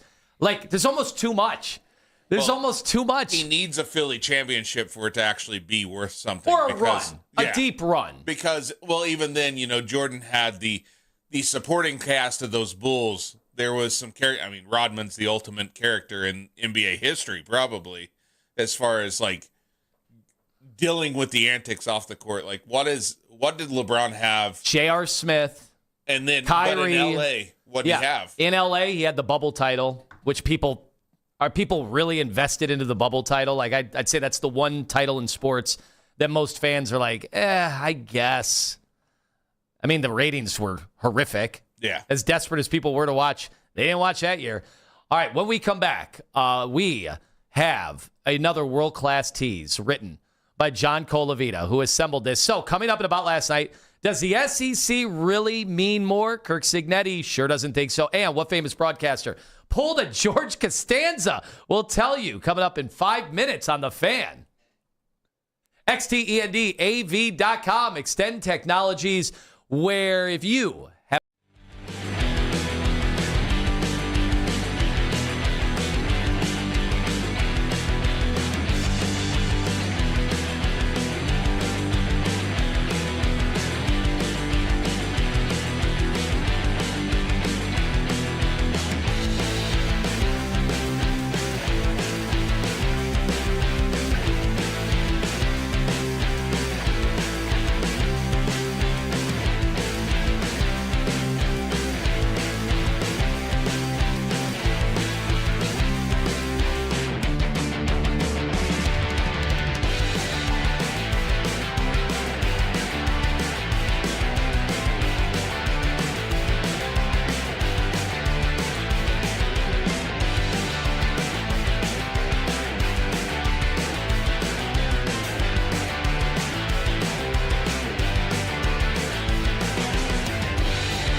1023thefan.com or use the Odyssey app. So much can happen around the globe that we never hear of. I really don't give a I mean, it had nothing to do with me. I mean, they moved the meeting. I didn't miss it. I was just trying to get a sweet haircut. How it is when you win in Cleveland, man. They love you. When you lose, whew, it's the way it should be. He's a piece of crap. The kid, he sucks. He's sucked his whole career. I got rumors about him, how he couldn't please his wife, so now he's divorced. That sounds really good, but I'm not 6'5", and I don't have the athletic ability to play in the NBA. Now, the Ken Carman Show with Anthony Lima give their thoughts on what you might have missed about last night. The SEC spent their media days threatening to leave the NCAA and whining about how a 9-3 SEC team should make the playoff over a team who's 11-1. Well, Curt Cignetti doesn't deal with the hypotheticals. He wins. You can Google him. He spoke at Big Ten Media Day, and he had some words for the SEC. The Big Ten is the best league in football, and a lot of really good football teams. It's hard to win on the road. Very physical football teams, very well coached. It definitely prepares you for the playoffs. There's no doubt about it. The numbers speak for themselves. I mean, we don't run a hype machine up here in the Midwest. We believe everything's earned, not given. And when we fall short, we say we fell short. We don't cry a river, whine, and complain. And that's why we're the best. All right, I heard what precipitated this, because like Laura Rutledge had the audacity on ESPN to talk about why the SEC, maybe hasn't won those championships while their teams are totally spent getting through the rigors of their conference. And I'm like, yeah, have you checked in on the Big Ten lately? Like, we are talking, things have changed. I get it. The bottom teams in the Big Ten are still, really, really bad. But come on. Like, the Big Ten has been transformed. It's not the same Big Ten from, 5 years ago. And how can you now argue with what they've been able to do? 3 national championships. Now we're spending the money, and we're seeing what's happened. Now that all the money is, outright. Not saying that the Big Ten wasn't spending some money beforehand. But now that it's all on the up and up, the Big Ten has the foundation to be able to continue to support these teams. And this is the other problem. I'm supposed to hate Cignetti. He came into our conference and brought a national championship to lowly Indiana. He wins. I'm supposed to hate this guy. Why don't I hate him? Well, there's 2 things. Well, first of all, the Big Ten, in my opinion, has closed the gap because NIL. So what NIL does for a place like Indiana is it allows them to get 23-year-olds. And that's why Indiana was good last year, in my opinion. Now, super well coached, great athletes. They're also playing with grown men. That's helpful, and they're allowed to do that. The other thing they've done with the NIL money is they've closed the gap on the front 7. So those defensive linemen, those guys we would all see in the bowl games go, oh my gosh, who's that? If you look back to Michigan when they played Georgia the first time they made the playoff, they weren't doing that. It started with Big Ten about 10 years ago. They've closed the gap with the offensive and defensive linemen. Now NIL. Well, and we used to talk speed. Yeah, now we don't talk about speed anymore. Yeah, they closed the gap on those things. NIL, getting older guys. And for me, those front 7, those guys, you're seeing those type of guys in the Big Ten as well. And if you remember, Indiana lost one of their better pass rushers celebrating, I think, the Big Ten championship. And normally you'd be like, well, that's it. They can't possibly have enough guys to win it all. They still won it all. I think it's staggering the job he's doing. And again, I'm a Buckeye. I'm supposed to hate this guy. Hasn't happened yet. He wins. Google him. I just think it's funny that this is a guy that coached in the SEC for such a long time under the greatest coach in the history of the sport, and he's coming out and saying this about this conference. It's amazing. I absolutely love it. Well, you're right now you're as high as you're going to get. He's on top of the mountain. Swing when you're on top. Keep talking. Google him. Last week, ESPN announced a bunch of layoffs of some big-name talent like Ryan Clark, Cam Newton, and Tom Pelissero. Well, Karl Ravech was one of those names involved in layoffs, but somehow, some way, he was calling the Braves-Nationals game on ESPN last night. According to Andrew Marchand of The Athletic, he still has been laid off, but he was given the option to do more summer baseball and is expected to broadcast the Little League World Series. This has to be one of the most awkward situations in sports right now. It is in sports. I don't know that many people are thinking about Karl Ravech on a daily basis. But it is weird. Like normally, like you saw Ryan Clark. I mean, once the news got out, it's like, see ya, I'm out of here.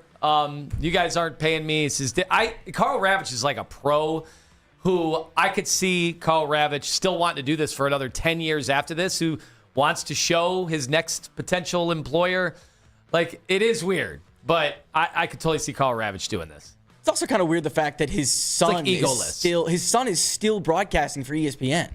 He is? Yes. I didn't even know he had a son. Yeah, Sam broadcasting. Ravitch. I will no check idea. that. I had no idea. I will check that out during He's the a break. Ravage Patch kid. Oh, Don't give them ideas. They probably could Google do them. that. Go ahead, John.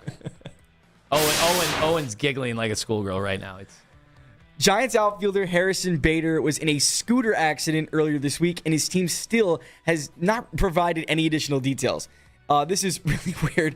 So it's kind of not their fault because he's not being forthcoming with any information. But SFist, which is a weird outlet in San Francisco, it reports on like fun things. fun things. Yeah. Why don't we report on fun things? Why do we give you Carl Ravitch and Son reports instead of fun things? Well, they reported that he was at the bar at 2 a.m. and an eyewitness saw him scooter into the back of a fire truck and then have his foot run over by said fire truck since it rolled over his foot, causing major injury. Now, Bader was already on the injured list with a foot injury.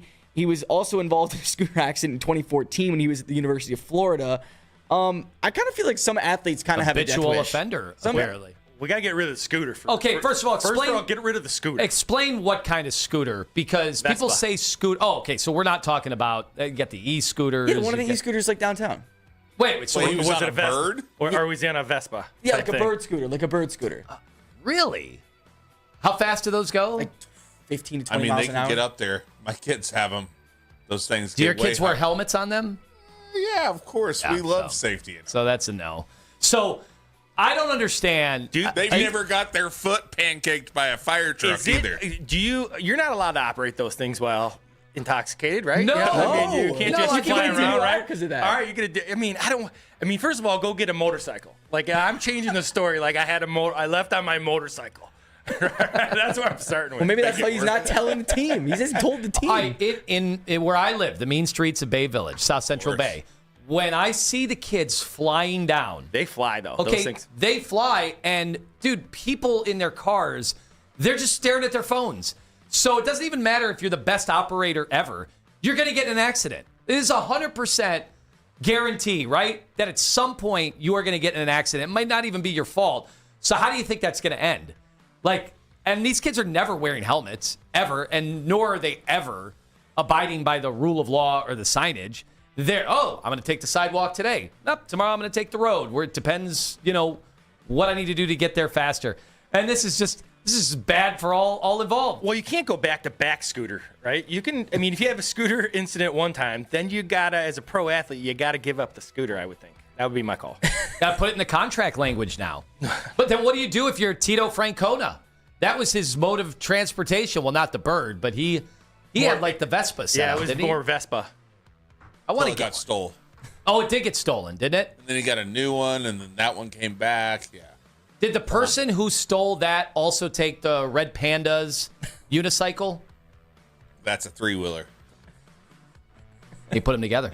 Go ahead, John. Is that Make it? the week. That's it for about last night. All right. Thank you very much. Good tease, by the way. I had nothing to mock.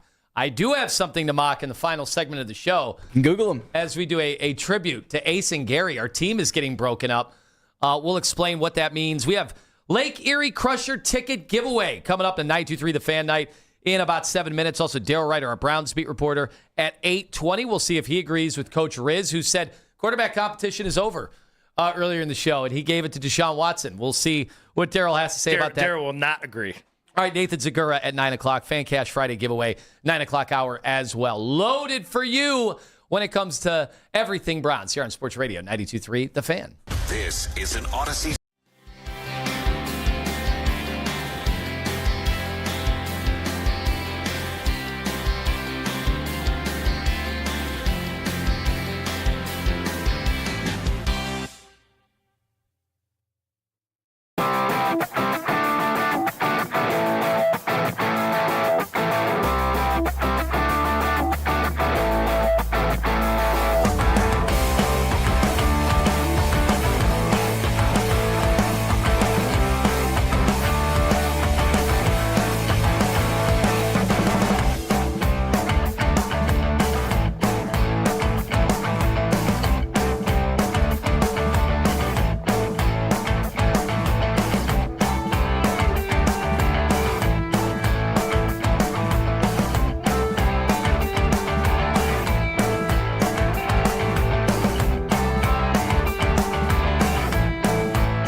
it so fun, though. It's like rooting for teams, almost. There's a game that's happening here. The game is Team Shador versus Team Watson.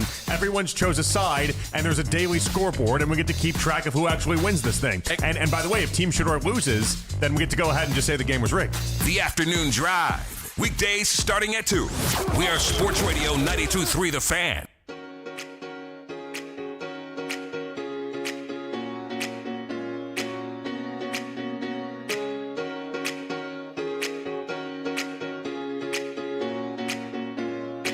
Who's not pumped to see Nick Wilson, Ken Carman, and even me at the Lake Erie Crushers game coming up? And here's your chance to win a 4-pack of tickets to 92.3 The Fan Night with the Lake Erie Crushers. Enter the code word BAT, B-A-T. Friday, August 7th, Forefront Field in Avon. Ken and I will be there along with Nick Wilson taking over the in-game fun, including first pitch at 7 p.m. Get tickets at lecrushers.com. It's all from the Lake Erie Crushers and Sports Radio 92.3 The Fan. Ken will be back next week. Coach Riz is in for Ken today. I wish we could talk about what we were talking about off the air when the scooter conversation went awry. We're going to have to save that for a podcast one day. Either way, want to update you because we do have some news when it comes to the Cleveland Browns and a potential free agency signing here in a moment. But first, because we got Daryl coming up in 20 minutes, I joked going into break that you've already concluded. After 2 days, Deshaun Watson has the edge. Now, context, which is the buzzword this camp, and even we heard Todd Monken use the term context, I think Andrew Berry used the term context, is that Deshaun Watson was probably always going to have the early edge. Now, I don't know when early becomes now long enough to make a true determination. Seems like probably the preseason or the Buffalo joint practice. That could be the case. But Watson, probably the edge, not because he's been throwing the ball amazingly, just because the built-in advantage of being a veteran taking over a new offense. Well, we talk about day one. I heard nothing but how poor Deshaun Watson played on day one, and I disagree with that. I don't think he had a great day, but here's why I don't. So the first play, first interception, great play by Denzel Ward. Absolutely outstanding play. Second play, poor decision, was late with the football. Okay, learning experience. But the rest of the day was average. But those two plays, right, they fit the confirmation bias. He's terrible. He wasn't great by no means, but he was not also terrible. So, again, I think you said it best. For me, the true, if I'm in with you or when I talk to you guys after those pads go on, will be my first true evaluation. And then when the Buffalo Bills are here that day, that's a huge day because that's the day things aren't scripted. That's the day, even when pads go on, everything is scripted to a T. So Rutenberg and the offensive staff, the defensive staff, we're doing this, you're doing this. They're scripting, they're making each other better. You go against Buffalo, there will be times in that joint practice where you're just playing. You're reading what you're seeing. There is no pre-scripted. You're just reading what you're seeing. That's a big day for those guys. Yeah, this is the first time you're not working on drills when you go up against Buffalo. And everything, your habits show, right? When live bullets start flying around, habits show. Yeah, what's the best thing you've seen so far from Shador? Footwork, eyes matching the feet, and what that allows you to do, not to retreat, allows you to step up. Also, going from left to right, I've seen him get the ball.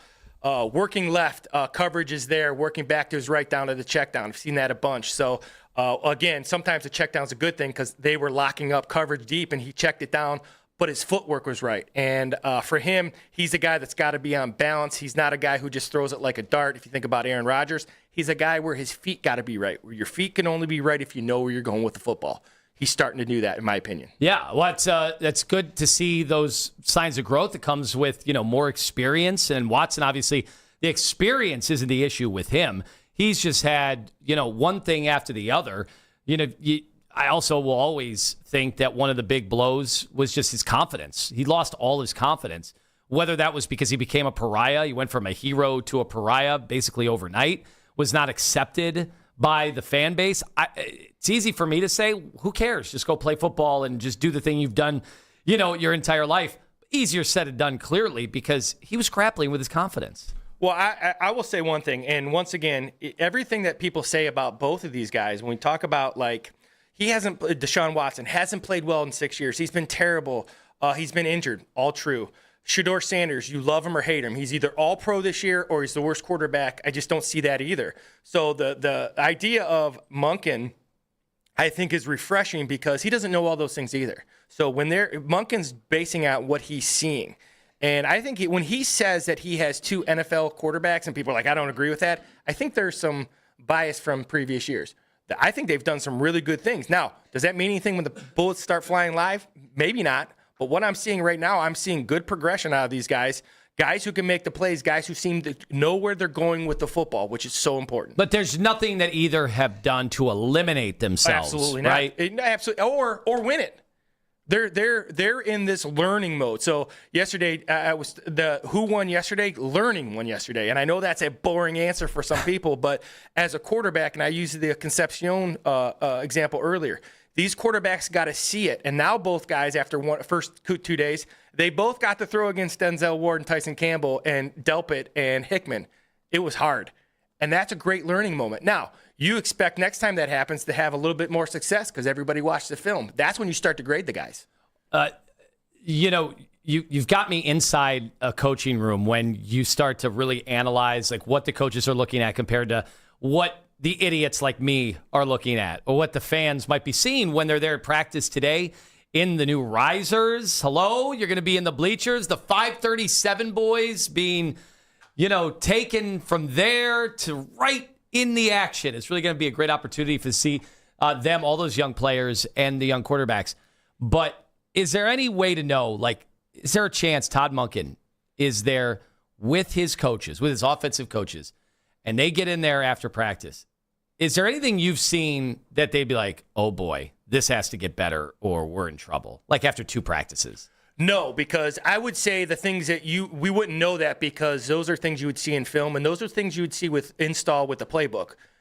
Like an right now would be no one has idea what their job is, right? You go up to the line of scrimmage, offensive linemen don't know who they're doubling, what linebacker they're getting to. Quarterback doesn't know the coverage, doesn't know where he's supposed to go with the ball. This is all about learning. Now, if you get to the point where there's pads on and you can't pass protect, then you go, uh-oh. But right now, the things that would alarm all of us, and once again, it's not that you know football, it's a product-based league, and even though I'm saying it's not all about completions, eventually it is all about, you got to complete the football. So for me, until the pads go on, the things that would alarm a fan or alarm a coach, they're not there yet. Right? And we wouldn't know them because it's going to be do you know what you're supposed to do, when you're supposed to do it, and how you're supposed to do it? Those are things we don't know. Even me, who's been around football, I don't know exactly how they want to block a double. I don't know exactly how they want to read cover 2. Those are things that are independent of every coach. We won't know that, but the final product is what we do know, and that's what Monken's leading to, in my opinion. Well, obviously, nowhere near the final product is in terms of what the roster is going to look like or the depth chart. Myles Garrett no longer in this room. Jared Verse now in this room. The Malik Collins injury is something we're continuing to monitor. So could there be help on the way? Jadeveon Clowney came through yesterday or a couple of days ago, talked to the front office, now left without a contract getting done. Meanwhile, Andrew Berry spoke yesterday and says, yeah, I want to bring Clowney back. Really good visit, things that we still have to work through. Hopeful that, we can add him to the team, but it's still in the balance. Reconciliation is possible in life, right? And I don't subscribe to the notion of defining people by their worst or best moment. But in this case, a moment of weakness, he made a mistake. It's something you talk through. We've maintained a good relationship with JD since 2022. And I think the second thing is, we had him for 2 years, and it was certainly a lot more positives than negatives, despite, how it ended. So we do feel comfortable bringing him back into the organization if it's the right fit. Boy, reconciliation, it really does work with the theme of how Andrew Berry talks. And I love listening to leaders. And there's no doubt, I'll say this, Andrew Berry is a completely different sounding leader than he was maybe 5 years ago. I'll say it. He was not very comfortable in front of the mic. And yesterday, maybe later in the show, we'll play his comment about Todd Monken and how he related it to a movie, to a show. And I'm like, man, this is not the same Andrew Berry. Maybe he's not feeling the pressure anymore. Maybe he's just grown into his role, right? That happens over time, even in big-time leadership roles. Remember, he was very young when he was here. As I think, was he the youngest GM in football still when he one was of them, here. for sure. And still is. Still one of them. And he just sounds completely at ease. And when he says reconciliation, remember what he said about Brendan Sorsby, who is not a Cleveland Brown and may never be a Cleveland Brown. But he talked about having real empathy for his situation. And it didn't sound like a cutthroat GM of a football team, right? It does feel like he's open to anything. Maybe it's even Baker Mayfield in a year. I don't know. Just seems like he is the type of GM that is not going to cross off anybody off the list just because maybe there's been some negatives in the past. Well, the thing you get to as a football coach, as a GM, if they're all aligned, and as adults, even though these guys are adults when they're playing, and Clowney was in his late 20s when he played here, the idea of punishment and no chance to get better.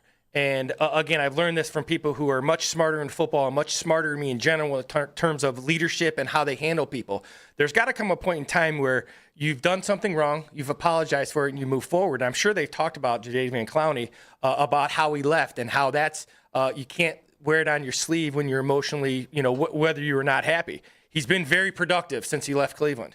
The Browns, the idea of going to get him, I think is real smart because of what he brings to this defense with the loss of Myles Garrett and the youth that doesn't have a ton of experience stopping the run. Everybody talks about sacks. That's not why I'm excited to have him back. I'm excited because he can stop the run. Well, and you brought up the having him with a guy like Myles Garrett. None of those guys that were here, when he was here in 21 and 22 are here, with the exception of like guys in the secondary, right? Mm-hmm. Denzel and Delpit, who I'm sure would love to have some help up front to give them a little more time to do what they do in the backfield.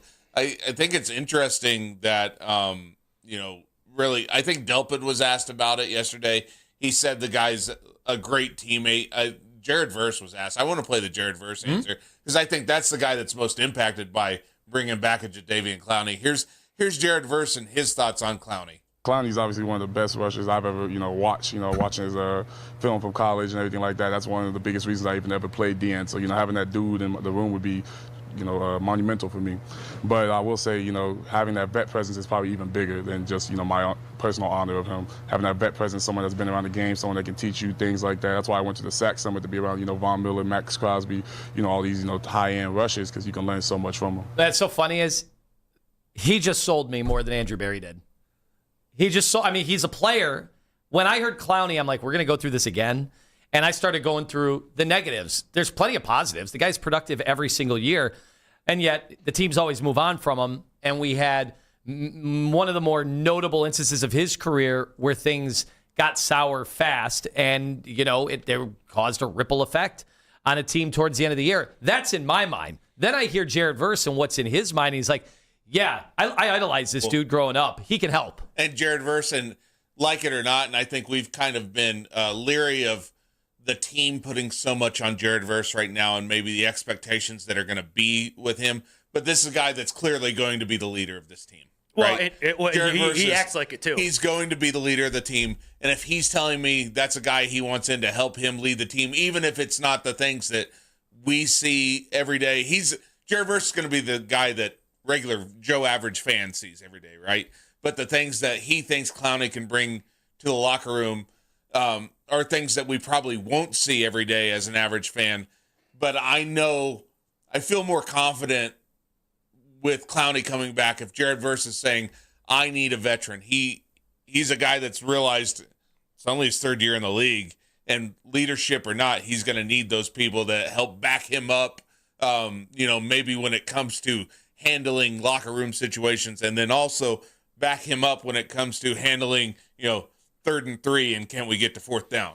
Well, and to be honest with you, they want to. He allows them to stop the run on 1st down, and in this pressure front, let's talk nitty gritty. He's going to stop the run. That makes it good for Jared Verse because now in 2nd and 3rd and long, they get to rush the passer, but they got to stop the run on 1st down, and that's what he did best when he was here in his time. He only had a couple sacks, but he stopped the run, and in this pressure front, that's what those guys want up front. All right, we're going to hear from Daryl Ryder, a Browns beat reporter. He has been in Berea the last few days. He remembers how the Clowney stuff ended. He also remembers the Baker Mayfield roller coaster. I got to get his thoughts also on what's going on with Baker right now and his contract situation in Tampa. That's all straight ahead on Sports Radio 92.3 The Fan. Anthony Lima for Expert Renovations. and a good time to talk about all that they can help you out with when it comes to your home. Justin, the CEO, and his team, they work tirelessly to make sure that you are in a good spot, that you're not going to be in over your head when it comes to all the potential problems of owning a new home. You really find out the very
playlist, and 92.3 The Fan on the Odyssey app. Headline sports news every 20 minutes right here on 92.3 The Fan. From the University Hospital Sports Desk, I'm Jeff Thomas.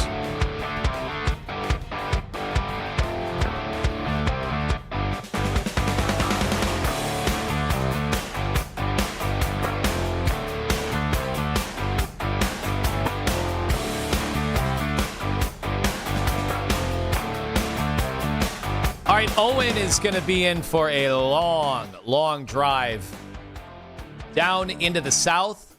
Is that the south? Is that fair to say? West, I believe. Into the west, how young the men. early settlers and pioneers defined. Well, good. that region. Okay, well, how in the hell is he going to do that? Maybe he'll get some advice from Coach Riz. He's been in a similar scenario. We'll get to that. Plus, Todd Monken. The comparisons between him and Billy Bob Thornton, who knew?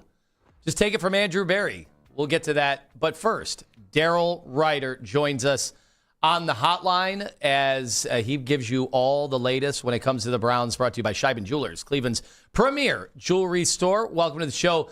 Daryl, 2 days in, are you ready to call it a contest? What contest are we talking about, though? That's the issue. Not the Seinfeld contest. No, this is between the quarterbacks. Yeah. Well, yeah. I mean, it is a contest. I don't know about the quality of the contest, but it is a contest. I can confirm that. All right. Well, of course, this is why having Coach Riz in here is a breath of fresh air. And I know you guys communicate, but I want to make sure I'm not watching two totally different things here because he has been pretty optimistic. Heck, he said maybe Taylon Green and Dylan Gabriel won the day yesterday. So where are we right now on these guys? Have you seen any improvements so far from these QBs? Yeah, I mean, for me, it's been a little bit of a carryover from the spring. And while they are not as live as we want to see them be, at least for about another week or so here before they get in the pads, one of the things that I really noticed yesterday was, the shorter stuff. And I think both for Deshaun Watson and Shedeur Sanders, the processing speed needs to pick up a little bit. Now, the good thing is, the positive end of that is we're also not seeing a ton of mistakes being made by them. They'll either throw it away or it's not landing in defenders' hands as much. So, there are, yes, Coach Riz is right. There are some positives, no question about it. But as somebody who's watched 42 of these guys roll through that facility since 1999, I'm not impressed yet by either one of them. And I'll be honest with you, Anthony, I'm not going to be impressed with either one of them. Wait a sec, Daryl. I need an open mind. Daryl, I need an open mind from you. I am completely open-minded about the situation. I understand what the limitations are. That when I say that I'm not going to be impressed by him, Anthony, it's because I understand what the limitations are. Deshaun's played 19 games in 6 years. Shedeur Sanders is really getting his first actual work as a potential starting quarterback for a significant duration. I know he started the 6-7 games last year, but let's be honest about it. That was not a situation in which he was set up for success. Let's be fair to Shedeur there, right? He got no real meaningful reps during the offseason program or training camp. He was kind of thrown into the fire, so to speak. Whereas this offseason, he's gotten those first-team reps. He's gotten an opportunity here to become the Browns starting quarterback. And there's just a lot of things he's being asked to do now that he's never been asked to do. And there's a learning curve that comes with that. And you have to understand that as part of this process as well. You see the natural gifts and the skill in that. I don't know that Deshaun Watson still has a lot to offer in the tank. The problem with Deshaun is 1 minute you see a beautiful throw, and then the next minute you see something and you're just like, I can't believe I just saw that. And from a guy with his experience. So I'm expecting this to be a roller coaster as we go through the quarterback competition. This has been exactly what I expected it to be through 2 practices. hopefully, as we get deeper into camp, it looks better and better as they go through these practices. But right now, it's just way too early to paint with any type of broad brush as far as expectations, who's going to win it, who's looking better, all those things, because we're seeing a lot of half and three-quarter speed stuff. Maybe, it looks like maybe they're doing a little still more of this installation review and whatnot. We need at least, I think, another week to 2 to 3 before this thing starts to come into focus. Daryl, speaking of the quarterbacks, best thing you could do for a quarterback, especially to have him have success, is have a running game. And I know you and I were talking about this yesterday. In fact, we've talked about it a bunch through the spring and early summer, the health and the explosiveness of Quinshon Judkins. Obviously, you could say Judkins and Sampson. Kind of elaborate how good those guys have looked physically. Obviously, they're not getting tackled. You and I have brought that up as well. But just how fast and explosive both of those guys look. Right. And look, I mean, you would have never known that Quinshon dislocated his ankle and broke his fibula last year.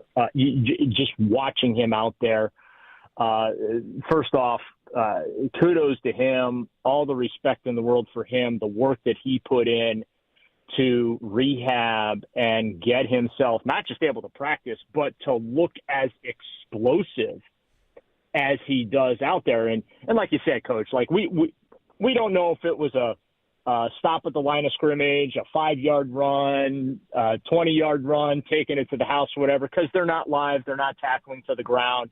And Quinshon is very good at yards after contact. In fact, I believe for like his first 8 games, like he was among the league leaders in running backs for yards after contact. I mean, he just would absorb contact, brush it off, and keep going. So, that's he looks tremendous. Dylan Sampson, I'm a big fan of him. I love the way he catches the ball out of the backfield. I think he adds a little bit of a different dimension as well for them. But, Quinshon obviously is the most important here because he's running back 1, and they're going to really need that running game to be productive this year. And I have seen nothing from him that tells me that he's not 100% or that they have to hold him back or he's going to have to ease into this thing. The first 2 practices, boy, it really looks like Quinshon's jumped into the pool with both feet. Daryl, another thing that's going to help these quarterbacks is the improved depth now at receiver. Now, we know that obviously they got to go prove it. What have you liked? Obviously, we've talked about Isaiah Bond. We've talked about Jerry Jeudy. But what have you liked about KC and Denzel so far in camp and through the summer and early spring and summer? Well, I know this will shock some people, but when those 2 guys are on the field, that's the quarterback that looks the best. I mean, that's my early takeaway through 2 practices, that if it's Deshaun that gets to work with Casey and Denzel, he looks better. If it's Shedeur, well, Shedeur looks better. So I think that certainly speaks to the talent of both Concepcion and Boston. They look as advertised. And that is my takeaway from those 2 players. They look as advertised. They catch the football when it's thrown to them. They both have shown the ability to create some open space for themselves, to run after the catch, which obviously, when you're talking about what I think this passing game ultimately is going to be this year, it's going to be critical. They're going to need those yards after the catch. So both of those players have elevated the quarterback that they've been working with in practice. And again, I do say that realizing we've watched 2 practices and I get it, but I really am excited about the potential for both of those guys. Dale Ryder joining us right now with his Browns perspective after 2 days. We know that Andrew Berry seems interested in reuniting with Jadeveon Clowney. Is that the same for Daryl Ryder? Well, no, not really, but I also understand where Andrew Berry's coming from. And I thought he made an interesting comment yesterday because, and you know this, Anthony, coming up in the business, right? One of the first things we were told is never burn a bridge in our business, right? Never Never say what you really want to say to somebody because you never know. You either might have to work with them again or you might have to work for them again. And Andrew Berry, and I'm quoting him, is reconciliation is possible. Those are Andrew Berry's words. And he said that he had very productive conversations with Jadeveon Clowney about his exit from Cleveland. Some of the things that Clowney said, most notably about Myles Garrett and former defensive coordinator Joe Woods and scheming everything up just so Garrett could get his sacks. And, the Browns, all they do is cater to their superstar, et cetera, et cetera. Well, here's the thing. Superstar's not here anymore. He's in Los Angeles. So that problem has solved itself. So I guess maybe from that respect, right, that there's not going to be any tension or friction in the locker room because, Garrett's not here anymore.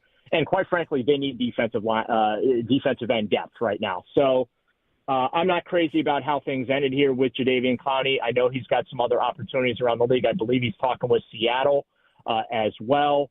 But Myles Garrett's not here anymore.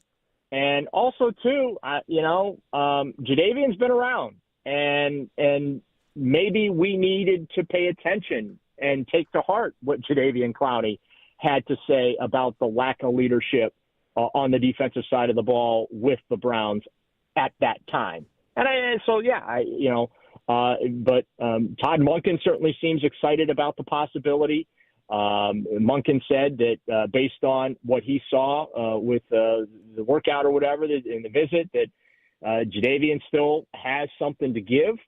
And so if Andrew Berry feels that Jadeveon Clowney can come in and help this football team on the defensive side of the ball get after the quarterback, then, yeah, you have to be open to it. Why not? And you're also not going to be paying the premium dollar for Jadeveon Clowney that you would have a couple of years ago because he's at a point in his career where he's just looking to play. Daryl, staying on that side of the ball, how impressive has Jared Verse been? Obviously, what he says on the mic, but in practice, I feel like he has everything he says on the mic to you guys. He continues to do that in practice. And then also speak to Mason Graham and how good he's looked in practice. Once again, no pads. We always know that's the context with no pads, but how physically good he looks and his explosion off the football. Well, the Browns' interior offensive line had nothing for Mason Graham yesterday. We talk about guys wrecking practice. Mason Graham was wrecking practice to the point of they just play on, just play on, pretend he's not there and just play on. And it's like they used to do with Myles Garrett. Jared Verse, the thing that really stands out, he looks good. Okay, his get off is really, really impressive off the line of scrimmage. You can see the natural instinct in him, similar to what Myles Garrett has.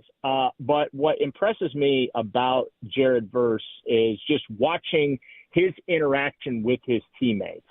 And I'm not saying that Myles didn't do the same thing, but it's really noticeable with Jared Verse, the communication that he really has with his teammates. And I do feel like, we talked for so long about leadership on the defensive side of the ball, and we just expected that Myles Garrett was going to handle that because, he's the best player on the team and he's the superstar, he's making them whatever, right? We just put those expectations on guys. And I had said for years, Myles is not a leader. That's just not his personality. And just because someone's not a leader doesn't mean that they're not a great player. They can't be a great player. And also, too, they don't have to be. You can get leadership in a variety of forms. Myles led by his production on the field. I think Jared Verse is going to lead in a multifaceted fashion. He's going to lead with his play on the field. He's going to lead in practice. He's going to lead behind the scenes. He's going to be one of the locker room guys to keep those guys together, if you will.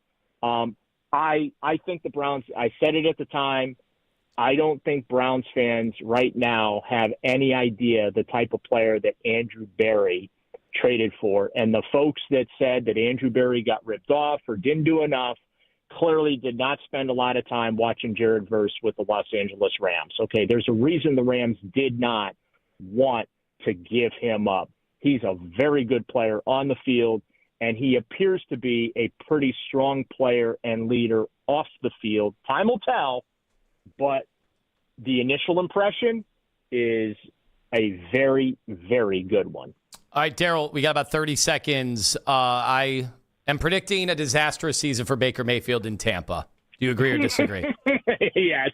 He hasn't changed one bit. Man, I watched that yesterday. I understand where he's coming from, Anthony, but he hasn't changed. He hasn't learned his lesson. And you also don't talk about other people's money. Not in the NFL. Even if you're sticking up for him, you don't talk about other people's money. And he did that as well. So, yeah, I don't know that this season – I'm not rooting against him. I wish it would have worked out for Baker here in Cleveland. He's as much to blame as the Browns were for that. But I don't think this season's going to go the way that he's thinking it's going to go, unfortunately. We'll see. Maybe I'll be wrong, and he'll get his $50 million franchise tag next year. But, yeah, he really set himself up yesterday, that's for sure. All right, thank you, Daryl. Appreciate it as always. You bet, guys. All right, Daryl Ryder, brought to you by Scheiben Jewelers, Cleveland's premier jewelry store, had a lot to say about the quarterback situation, some of it a little bit at odds with something you said. When we come back, also a very interesting comment from Andrew Berry about his new head coach, Todd Monken. I don't remember him ever sounding like this when it came to Kevin Stefanski. Plus, it won't exactly be mezzo-soprano with Tony going to college, but Owen has got a long drive ahead of him. What can be learned about his daughter and his family? So straight ahead here on 92.3 The Fan.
think Browns fans have any idea the type of player that Andrew Berry traded for. And the folks that said that Andrew Berry got ripped off clearly did not spend a lot of time watching Jared Verse with the Los Angeles Rams. There's a reason the Rams did not want to give him up. He's a very good player on the field, and he appears to be a pretty strong player and leader off the field. Time will tell, but the initial impression is a very, very good one. I remember when they first got Jared Verse, I said, we're doing a disservice to him because he's going to be in Myles Garrett's shadow. And the way we're talking about him is like, well, Myles didn't really stop the run. And, Myles wasn't a leader. And Jared Verse can do the sacks and stop the run and be the leader. And I'm like, all right, hold on. We're getting a little carried away. The more and more people are seeing Jared Verse, I'm like, all right, how many weeks into the season will I start to compare him to Myles Garrett? Because this does seem like what a great guy to bring in. And he's drawing those comparisons because he's also a freak in his own right. You better hold up on comparing him to Myles Garrett. He talked yesterday. Jared Verse did. I don't know. Myles probably did too, but who cares? He's in L.A. Yeah, we don't care. Jared Verse does not want to be compared to Myles Garrett. Bottom line, don't compare me to anyone. I'm not Myles, I'm not this guy, I'm not that guy, I'm Jared. I'm going to put a whole standard to what DN should be like, and that's going to put me against like what DN should be like. Don't put me against a specific player. I'm going to raise the standard of any defensive player, period. How can you not love every time that guy talks? Well, two things I will tell you. Yesterday, getting to shake his hand, what a unit. I mean, you hear the word unit thrown around all the time, and obviously Myles was a unit.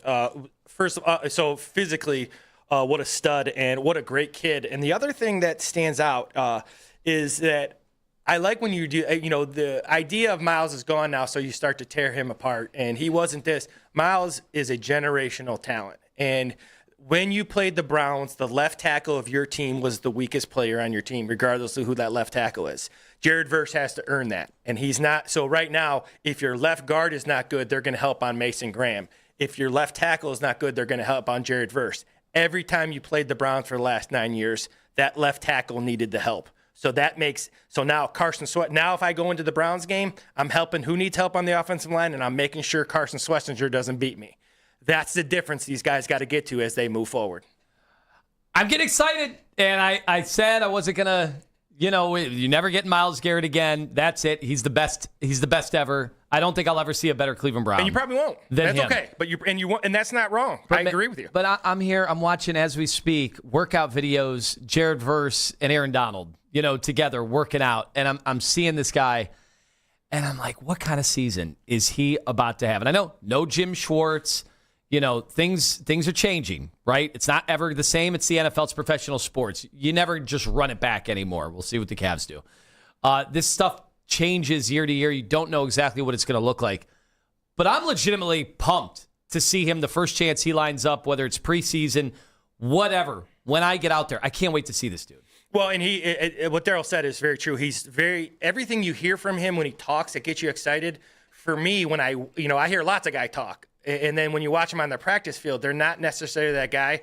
The way he talks, how intense he talks, how much he cares, how much he doesn't take it for granted. Those are all things you see when he practices. He's one of those guys that's an offensive lineman right now. They can't wait to put the pads on because this guy is he's 100 miles per hour in everything he does. So, he's, once again, and it doesn't take away from anything. I still didn't want to trade Myles Garrett. I think Myles Garrett was great, but you got to move forward. And Jared Verse is going to be very, very refreshing to the Browns fans. Speaking of refreshing, it looks like right now Todd Monken is a refresh when it comes to the head coach. Just listen to Andrew Berry talk about his head coach. Todd's awesome. I think Todd, the best way to describe him is he is old school discipline with new school relationships and football. And Todd, to me, he's like Billy Bob Thornton's character, Tommy Norris in Landman, where here's a guy who's highly intelligent, great critical thinking skills, great street savvy, rare problem solver, but he can also relate to the 21-year-old on the oil rig,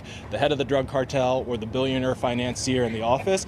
That is Todd Monken, and that's like an incredible skill to have as a head coach. I mean, listen to the way he's talking about Monken. How can fans not get excited? I don't remember him comparing Kevin Stefanski to any other series or movie that was going on at the time. I don't remember any of that. Well, what that meant to me when he said that is the idea that your ability to communicate with everything that you have in a football locker room, on your staff, in the building, male, female, older, younger, black, white, money, non-money, you name it, that's what's in a football locker room, that's what's in a football organization.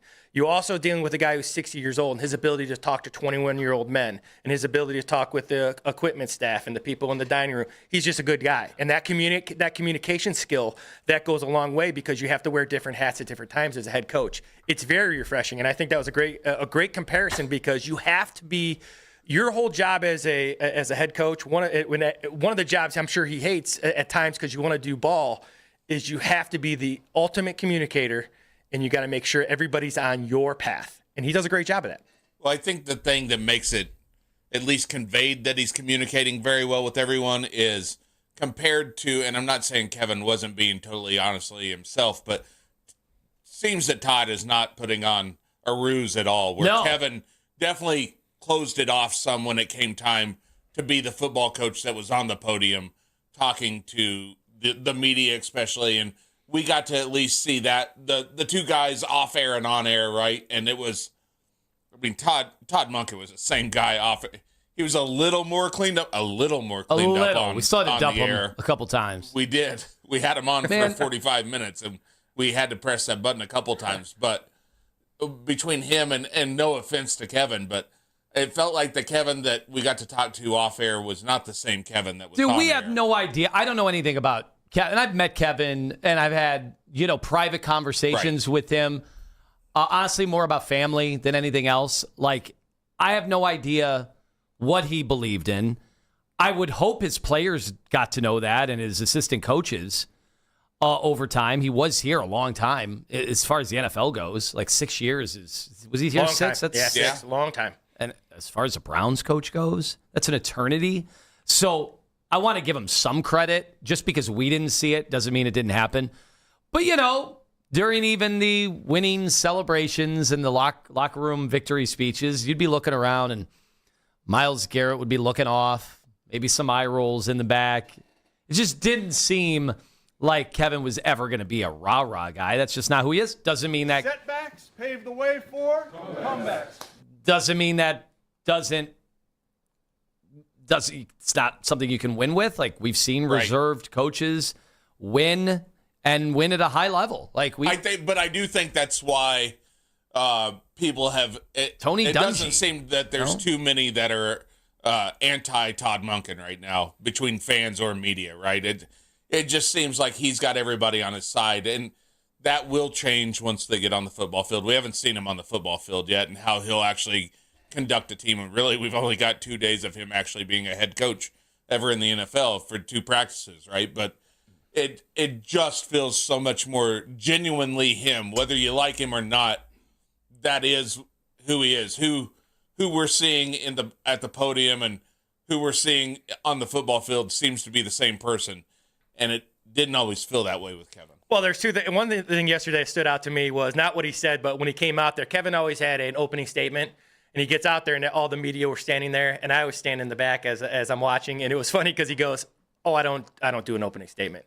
And to me, that's just like, I'm here for ball, right? I'm here to coach. And that's like, for me as an older school coach, I really like that. Going back to Kevin, and I agree, and you guys have done a great point of making it different, not better. And what Kevin did, Kevin takes the new approach where everything rolls on him, right? So he would not always say, we got to do better. He didn't blame coaches. He didn't do, so I appreciate that. He never threw anybody under the bus. He never threw, so I appreciate that. And I always get ready for that. Until Joe Flacco got traded. Yeah, well, that was about it, right? But that's how you knew it was the beginning of the end, right? Yeah, but now that you're going to see Monken's going to, like we all do, he's going to have issues with coaches. He's going to say players need to do this better. And some people are going, we can't throw your guys under the bus. You're the head guy. And the only really thing that solves that, whether it's Kevin or whether it's because if it's Kevin and they're winning, it's innovative, right? Now you're losing, you don't communicate well. He's got to win football games. And I think Todd Monken knows that. That's what's refreshing, is all this is great. You don't win football games, they will find holes in your leadership. All right. Does Nathan Zagura agree with Andrew Berry on the landman equivalencies? Heard that yesterday. It was interesting. I can't wait to talk to somebody like Nathan who is so excited about this year, despite the fact that people like me have been saying, well, they're not going to win. Is he seeing a foundation being built when it comes to the Cleveland Browns? And what does he think of the quarterbacks right now? Nathan Zagura, Browns Radio Network. He joins us next on Sports Radio 92.3 The Fan.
92.3 The Fan on the Odyssey app for all today's headline segments. Headline sports news every 20 minutes right here on 92.3 The Fan. From the University Hospital Sports Desk, I'm Jeff Thomas.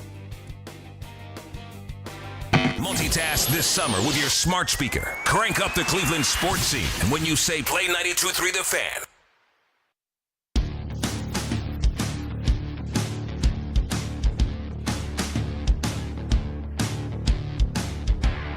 All right, we got a Fan Cash Friday giveaway coming your way soon. So stay tuned. Chance to win $100.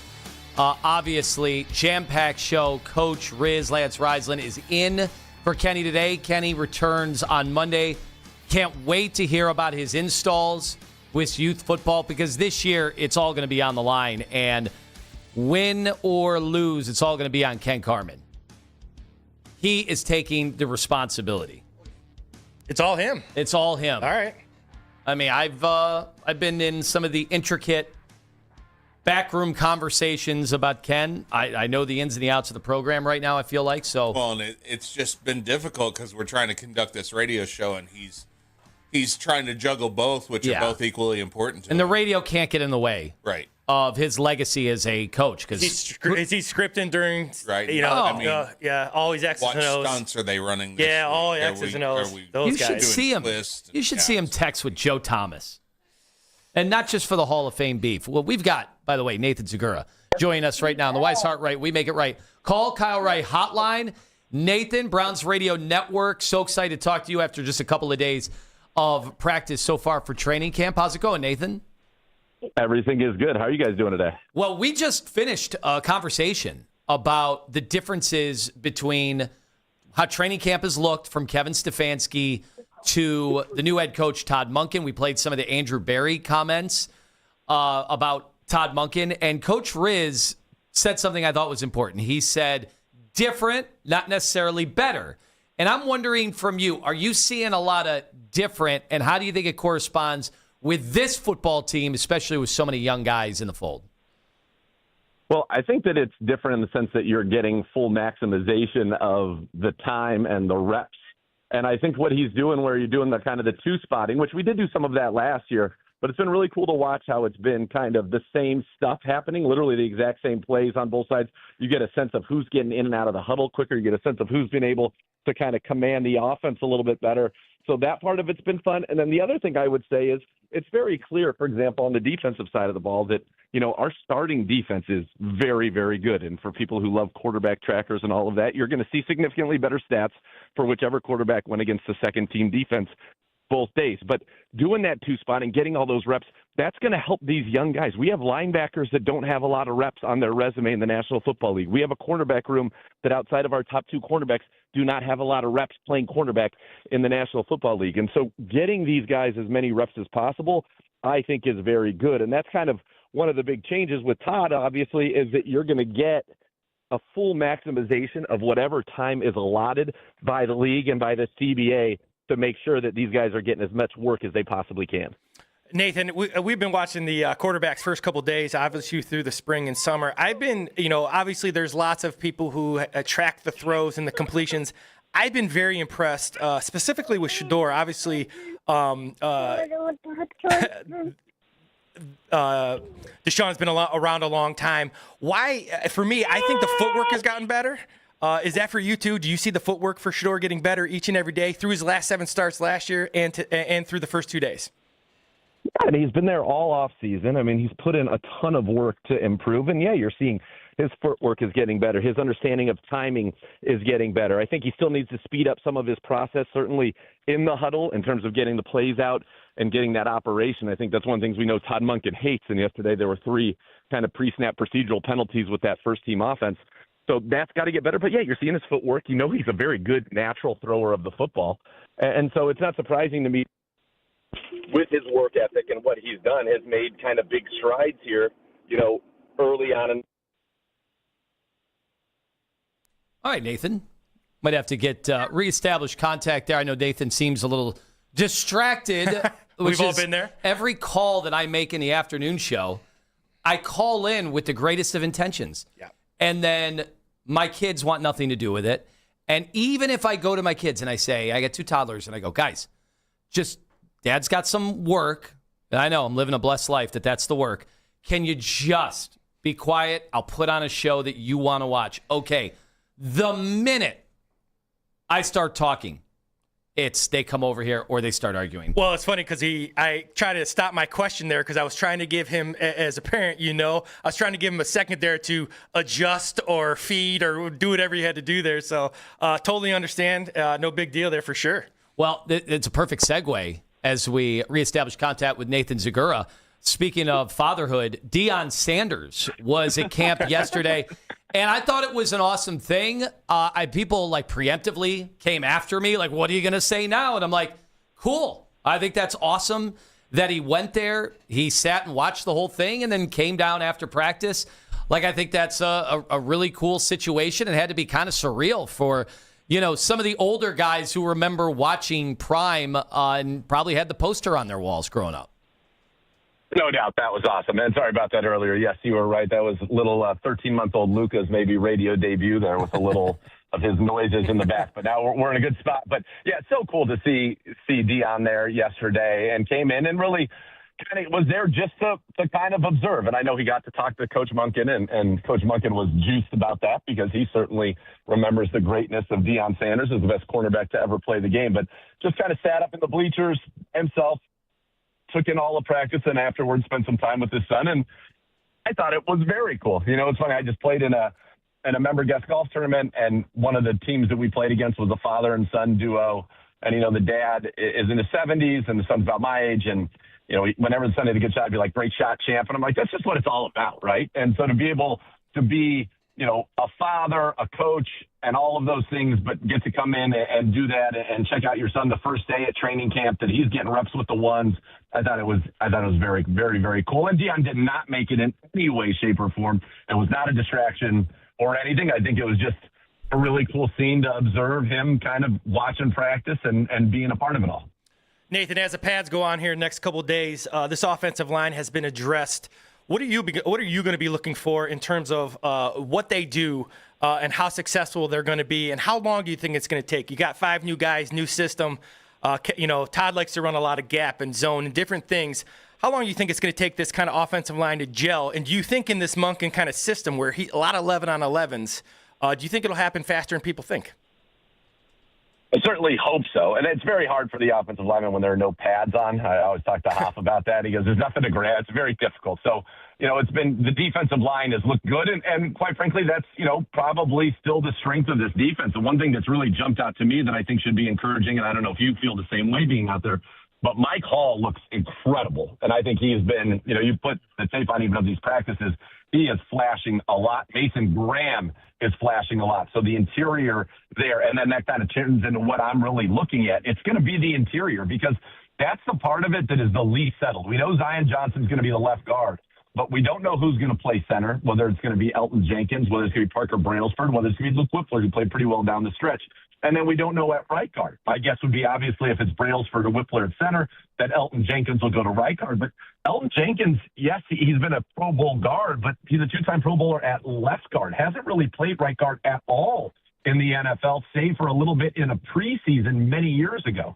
So that part of it to me is what is going to be fascinating. Yesterday we saw KT Levison get reps with the ones at right guard. We've seen Tevin Jenkins get reps with the ones at right guard.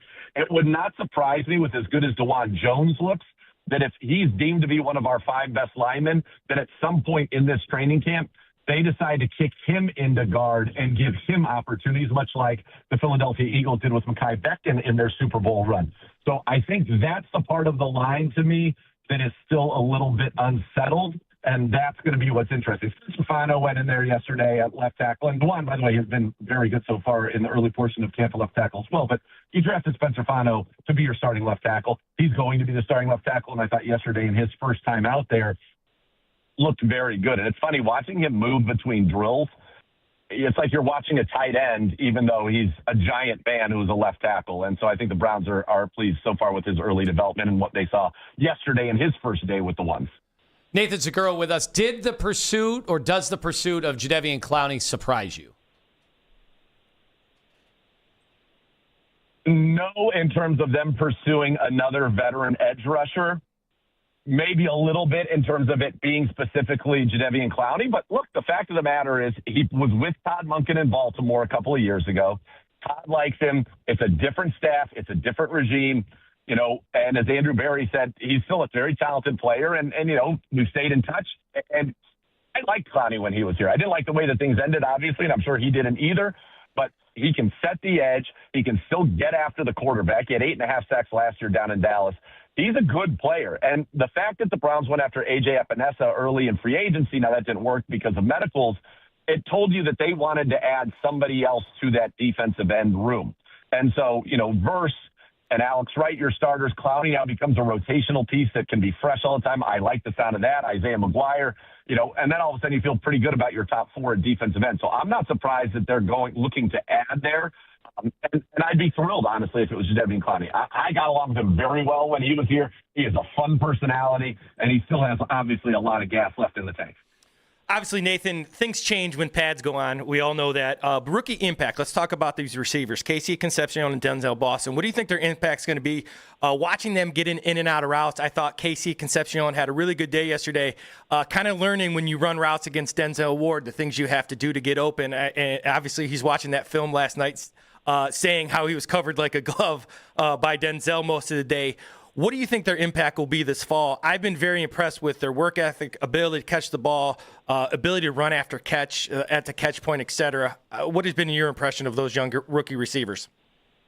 Yeah, I'm excited. And that's what I kind of tell everybody. I said, look, we'll see how this season shakes out. There's so many things, health and all of those that factor into what the ultimate win-loss record is. But with Casey Concepcion and Denzel Boston, and I've liked what I've seen from Isaiah Bond as well, Judy, Fannin, Judkins, Sampson, we've got a lot of young, skilled talent. And I think those receivers, Denzel Boston, I thought he was the star of the early portion of the offseason. I thought yesterday, that's one of the things that's fun to watch when you have kind of the two fields and they're running the same plays.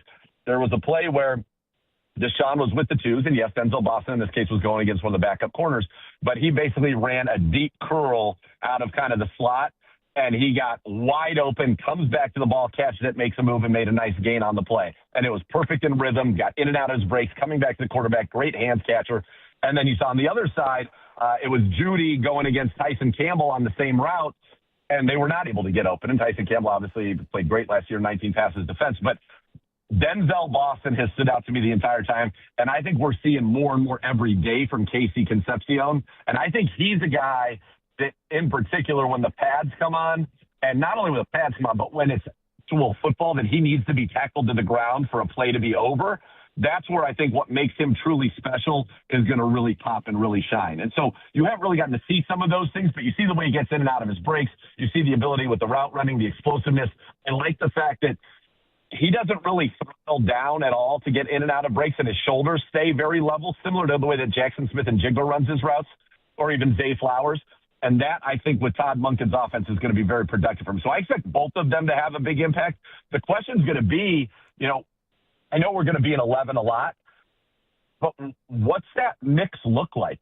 Because Bond is clearly the best at taking the top off the defense. Boston's the biggest guy. Judy's been a Pro Bowler, and then you got Casey Concepcion. So, they're going to rush. I think they're going to rotate through a lot, certain situations, but is anybody actually going to get the chance to be the number one guy week in and week out? I think that's going to be a fascinating thing, whether it's Judy, whether it's Concepcion, whether it's Boston, and certainly from a vertical threat standpoint, that's going to be Isaiah Bond. Well, Nathan, you talk about 11 personnel, 12 personnel, even 13 personnel with this tight end depth. Tell the fans, for me, I have watched, I watched that injury last year with Judkins, Quishon, and you think there's going to be kind of a ramp up. I've been telling everybody, I got to watch him last year as a rookie. I think he's more explosive right now than he was coming in as a rookie. Is that fair to say? Are you seeing the same things? Absolutely. And you have to remember, though, when he came in as a rookie, he didn't have training camp. He came in and started practicing and then played, I think, against Baltimore week 2. So that was, he kind of was just thrown into it. He looks great. And any concerns about that injury, I would certainly say to our fans who are going to get to come out to the Cross Country Mortgage Campus in Berea today for the first day of open training camp practice. Yeah, he looks explosive. And he's doing something on a lot of his runs that reminds me of something Nick Chubb would do, where he busts through the gap and he's gone, gets through the hole, and takes it all the way to the end zone on every run. And I think that's fun to watch. But yeah, he looks incredibly explosive and powerful. And I know that with George Warhop here, with Travis Schweitzer as the offensive coordinator, and Todd, people think of Todd as quarterbacks, receivers. They like the run game. And I think you're going to see Quinton Judkins is going to be a huge, huge part of what the Cleveland Browns do this year. All right, Nathan, while I have you on, I don't think there'd be anybody, maybe perhaps in the country, that would have as much experience as you do breaking down everything Baker Mayfield. And so I have to ask you how you feel about yesterday's, let's just say, dispirited Baker Mayfield over the contract situation with his Buccaneers. Baker is Baker, and I like that about him. I'll tell you what, watching the quarterback show, you can see, I think, in many of the ways that he's grown and matured and the affection that his teammates have for him, just like they did, while he was here. I'm not surprised that that's the way that he approached that at all. Baker Mayfield feels like he should be, in that $50 million a year club. The Buccaneers didn't. I'm sure he's probably frustrated because it probably feels eerily similar to, maybe what he went through at the end of his tenure here. He's clearly one of the top half of the league quarterbacks in the National Football League. And then the questions are, is he, from, an organizational standpoint, can he take us to the promised land? Because he's going to have, a third of the games every year where he's a top 5 quarterback in the league because he's got that kind of talent. Now he's going to have some where it's not as good. And that's kind of been what teams are trying to figure out as it relates to Baker. But that was right on brand for him, and I love it. And Baker is a guy, we used to call him Arya Stark when he was here. He likes to have a lift. He likes to have a chip on his shoulder. He likes to feel like there's a slight against him, whether it's real or perceived. And that typically has historically brought out the best in Baker Mayfield. So, to quote the great Tim Misney, he's like, I'm going to make them pay, right? And I had no problem with it. He feels disrespected, but he's going to go out there. I like the fact that in the middle of all of it, he feels like, hey, you guys really should be paying Vita Vea as well. And so I like it. Baker's, I think, very comfortable with who Baker Mayfield is, as he should be. He is a talented quarterback, and I like that fieriness from him. He's betting on himself.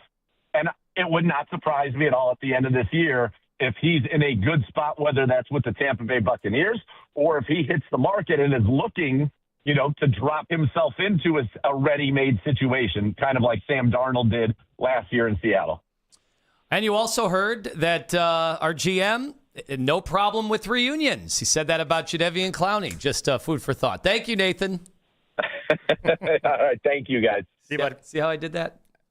It's kind of slid that in there on the way out. On the way out, I like it. All right, 216-474-0092. Interesting comments from none other than Nathan Zegura, the Browns Radio Network, about Shedeur Sanders. Are you feeling even better about his chances of winning this competition after hearing that? Plus, we got to set up the lengthy drive ahead of Owen. Big country, touring the country with a family member. How's that going to go? We'll talk about it next on Sports Radio 92.3 The Fan. Get ready for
Available now wherever you get your podcasts. Get your routine right during training camp. Listen to the pressers and hear from the players while you work. Baskin and Phelps. Weekday mornings starting at 10. 92.3 The Fan. And he's been there all offseason. I mean, he's put in a ton of work to improve. And, yeah, you're seeing his footwork is getting better. His understanding of timing is getting better. I think he still needs to speed up some of his process, certainly in the huddle, in terms of getting the plays out and getting that operation. I think that's one of the things we know Todd Monken hates. And yesterday there were 3 kind of pre-snap procedural penalties with that first-team offense. So that's got to get better. But, yeah, you're seeing his footwork. You know he's a very good natural thrower of the football. And so it's not surprising to me. Nathan Segura moments ago, Browns Radio Network, on Shedeur Sanders, how he is progressing. I think people are going to absolutely love to hear that. Meanwhile, Fan Cash Fridays powered by Fanatic Sportsbook, America's fastest growing sportsbook. Right now, 10th caller on our 92.3 The Fan contest line, your chance to win $100 in Fan Cash from Fanatic Sportsbook. We do it every Friday. Winning hits differ in here. So again, the 10th caller right now, we will unveil another winner later in the show. Meanwhile, Coach Riz, Lance Riesland, is in for Ken Carman. Kenny returns on Monday. Now, people were asking if we were going to do Coming In Hot today. We have something better. We have a nice tribute that we want to do Going out hot. in the final segment of the show. We had to spare Coach Riz's virgin ears. And, quite frankly, I'm not happy with the last few weeks of Coming In Hot. So, you know what? Going to have to wait a week. Take a little break, yeah. Yeah, take a little break. So look forward to doing that, and also what Owen's got in store this weekend. You heard Nathan there. Is it matching your eye test right now? And I know the eye test isn't everything. We try to reinforce that. There's a bunch of stuff going on behind the scenes with these quarterbacks and their coaching staff that I think is going to weigh so much larger in many ways than whether or not Shedeur or Deshaun can dump the ball off to a back in these drills. So does it match what you've been seeing? Yeah, you know what? And what Nathan said was pretty impressive to me in terms of he wasn't talking about anything completion-wise. He wasn't talking about necessarily the big picture. He was talking about yesterday and the day before. And a lot of times when you have a day like yesterday, Nathan was talking about how good this defense was. And the quarterback who played better was playing against the other defense. And that defense was decent too because they're stacking a little bit more talent. This team is more talented physically than last year's team. There's no question about it. They move better. So when that first-team quarterback, part of yesterday, what makes it a big day for the quarterback is not who was first or second, it's who learned the most. So who learned the most when they went back yesterday, and this is an all-day thing for these guys, and they watched the film over and over and over, who learned it better and who can absorb it going into today? And for like yesterday, Shedeur had a lot of opportunities. He made some mistakes too, but some of the things that he did really well were the throwaway, to make sure you don't press the ball in when it's not covered, to keep the play alive, to step up. Those aren't stats that everybody loves. Those aren't stats that are going to win you games necessarily during the season. But to get to the ability to win the game during the season, you have to have days like yesterday where the defense was better. The offense has to learn from it. Now the offense has to get better. Yeah, when I watched Shedeur last year, and I was pleasantly surprised by his ability to break free, to get out of the pocket, to buy time, and then some of the prettier deep balls you will see from a fifth-round pick. Like, that's the stuff that had people salivating pre-combine, pre-interview process about a potential first-round pick. That was the stuff. It was all there. Like, no, he doesn't have the best arm. He's not the freak of nature. You look at him, just his physique. There's nothing that screams special physical traits. But when you saw that, you're like, man, this guy also can absorb a hit. Like, that's important. There are a bunch of guys that they cannot. Like, they take a few hits and then that's it. Like, they can't really play in this league. So I saw a bunch of that as a positive. The negative was obviously the catastrophic plays. And he had a propensity to run himself in some of the worst sacks possible. And then instead of throwing the ball away, he was throwing it to the other team, and there were a lot more potential interceptions. I think if you're actually breaking down the film, I think you'd see, like, he got away with a bunch. So, given that, the throwaways, when you said that early in the show, I'm like, that's a good thing. Like, him just throwing the football away buys yourself another down, buys yourself even maybe good field position next time around because you put your defense in a good spot. When you're making those catastrophic plays, the boneheaded, 20 yards back, that's the end of the drive. That's it. You might as well walk off the field and punt the ball and give the ball to the other team in midfield. And that puts immense pressure on your defense. Well, if you think about the NFL, you have 10 to 12 possessions per game. You have to maximize. So when these coaches, we're all like the same, right? From high school to college to pro. Ball is life. You got to protect the football. That's why defenses try to work on taking it away. Bad field position, turning the ball over costs you games. I don't care what level of football you have. So that's where he's had to, like you said, if it's not an interception, but he retreats and gets a sack and it's 2nd down and 18. In the NFL, that's a punt because they're going to make you throw it underneath. You're going to have to rally and tackle. They punt the ball. If you turn the ball over, that can lead to points all the time. So if he avoids those things, that's what's been key. And when you think about some of the habits he had coming out of Colorado, some of it were on him. But you also got to look at his coach and say, hey, they didn't have great pass protection. He tried to buy himself time. Now, that doesn't mean he's going to be outstanding, but the things you saw last year away from the stats is you saw impact. Now you want to see consistency with that impact. Take the check down when it's there. Don't always throw it vertical if they're taking that away, like yesterday. They took a lot of things away. He checked it down, threw it away. People are like, I don't want him to check down all the time. Sometimes that's what you have to do. And that's boring, but that's real football, and that's what happens. And you've seen progression. Now, if a quarterback is going to make it, that happens on Sunday. But the only chance you have to make it on Sunday is do it during the week, do it during camp. And he's doing it. Deshaun Watson's being very productive. The other guys are being productive. You see growth out of all these guys. Take the number and the name off the back and just see the progression these quarterbacks are making. And there's some big strides out of all 4 of these kids. Well, and everything I just said about Shedeur, trust me, I'm being fair. I said the same bad things about Deshaun Watson. Sure. He was creating sacks in unimaginable ways. And, every time we talk to Joe Thomas or even the chances we got to talk to Joel Bitonio or John Greco when he would catch up with us weekly. Like, as an offensive lineman and as an offensive coordinator, it's almost impossible to design an offense when your quarterback is creating sacks. And I know we look at sack totals and go, offensive line, terrible. Yeah, we certainly did not have a good offensive line. We had one of the worst in the NFL last year trying to even assemble an offensive line. But if you look at some of those sacks, man, they're on the quarterback too. There are a lot of sacks that the quarterback can solve. Well, what the offensive lineman wants, and my offensive lineman in high school, Gene Murdzikowski, who played in the NFL, linemen want to know where the quarterback's going to be. So when you get out of the pocket or you don't step up in the pocket, so if you think about those tackles, they want you to step up because those elite pass rushers, they're going to try to wall them out around the corner, right? They're going to try to, so you can step up. So if they don't know where you're at, so if you're sprinting out, if you're on play action, they're going to make their mistakes too. But what they want, because these rushers are so elite, they just want to know where you're going to be. It gives them the best chance to maybe nudge the guy off or allow you to step up. But when you're not consistent on the depth of your drops or where you're supposed to throw the ball, that's what messes with those offensive linemen, because they don't know where you're going to be, and then they're running guys into you, and then it looks like they're not protecting well. Now, sometimes it's on them because they get beat. But when it's on the quarterback, that makes it tough. So the consistency of where you're at in your drops is a huge thing for an offensive lineman. All right, something that we will certainly continue to monitor. I can't wait to hear about how this weekend goes with another member of the show, Owen. So he had alerted me about a week ago that this was going on, and I'm like, yeah, you let me know how that one goes. So you and your daughter, how old? And my wife. And your wife. Yeah, how old? Daughter's 17. 17, and you are taking her where?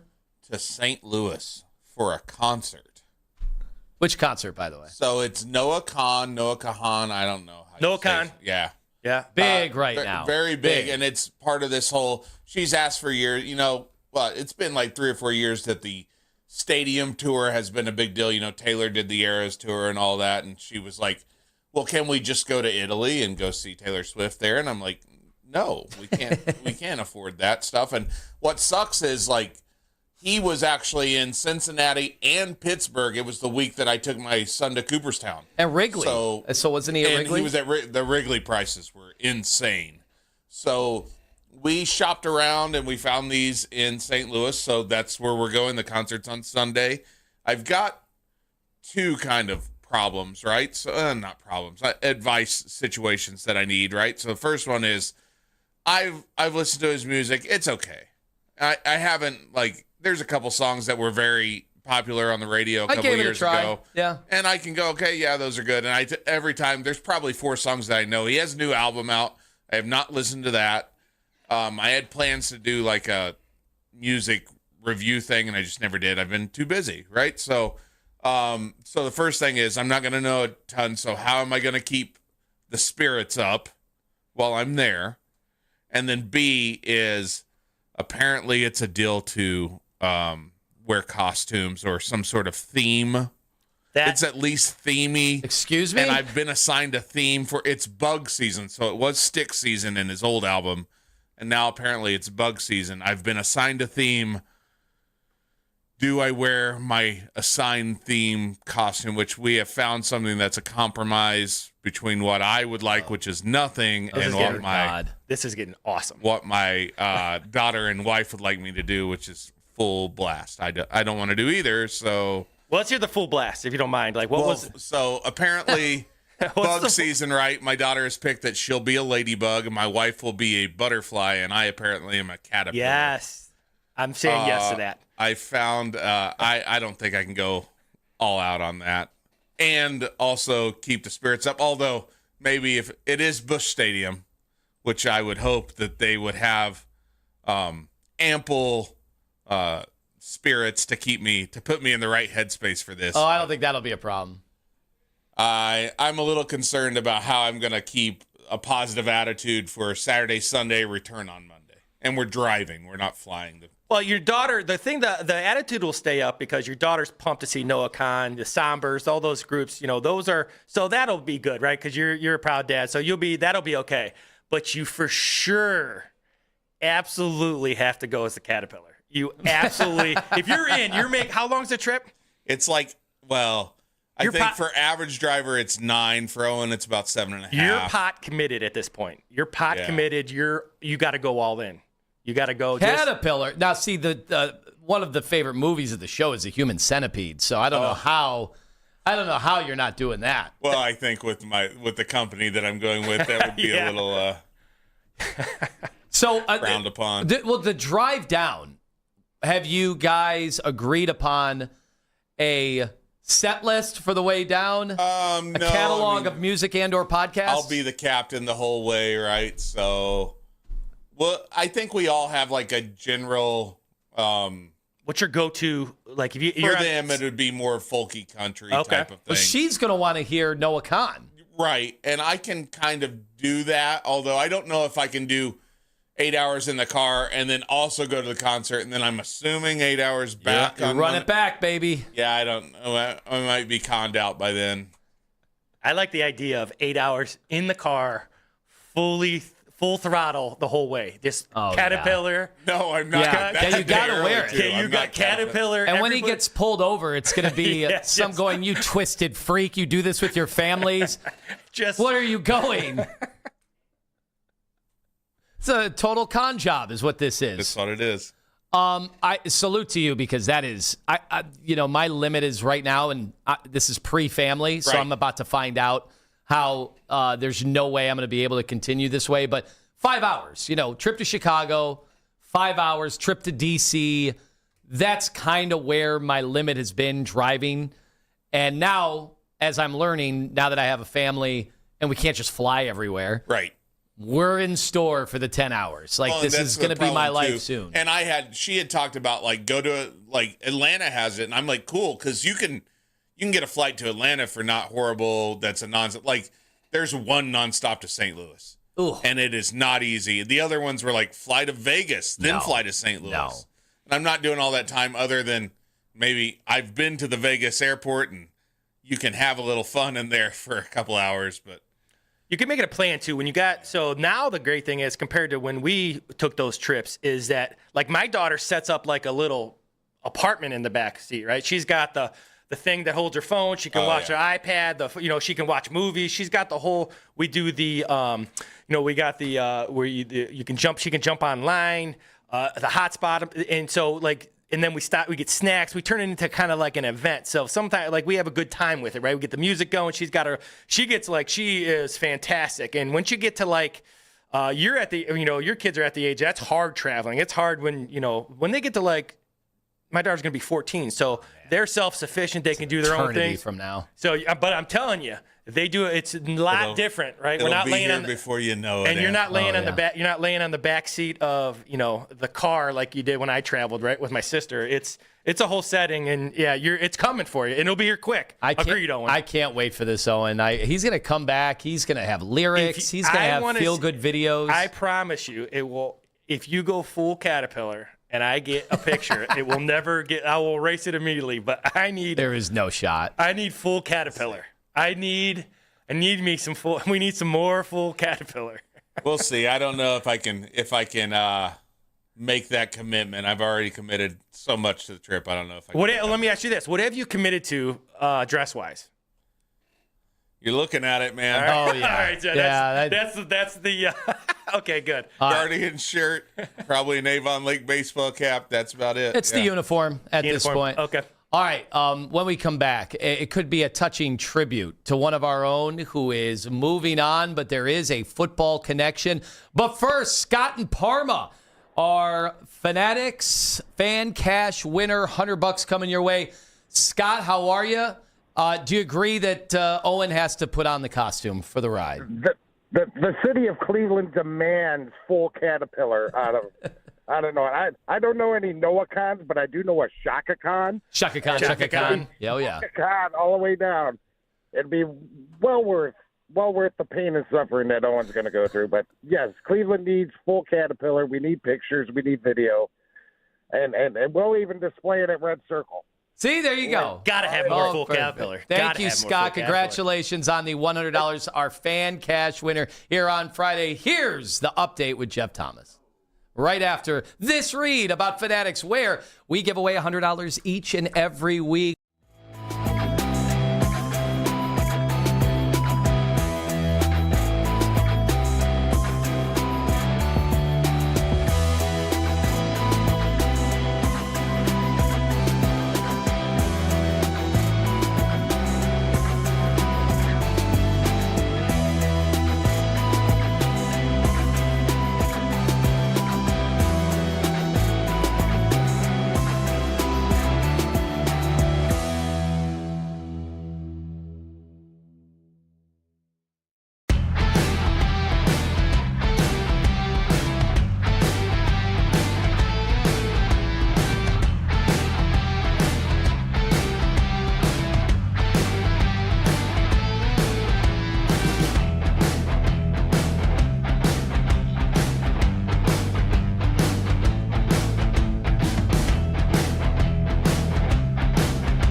It's a wonderful time at Staples, where school supplies start at just 25 cents. Staples. That was easy. Visit your local Staples today or shop online and in the app. Ends 9/12. Exclusions apply. The best Guardians coverage is right here on Cleveland's Sports Radio, 92.3 The Fan.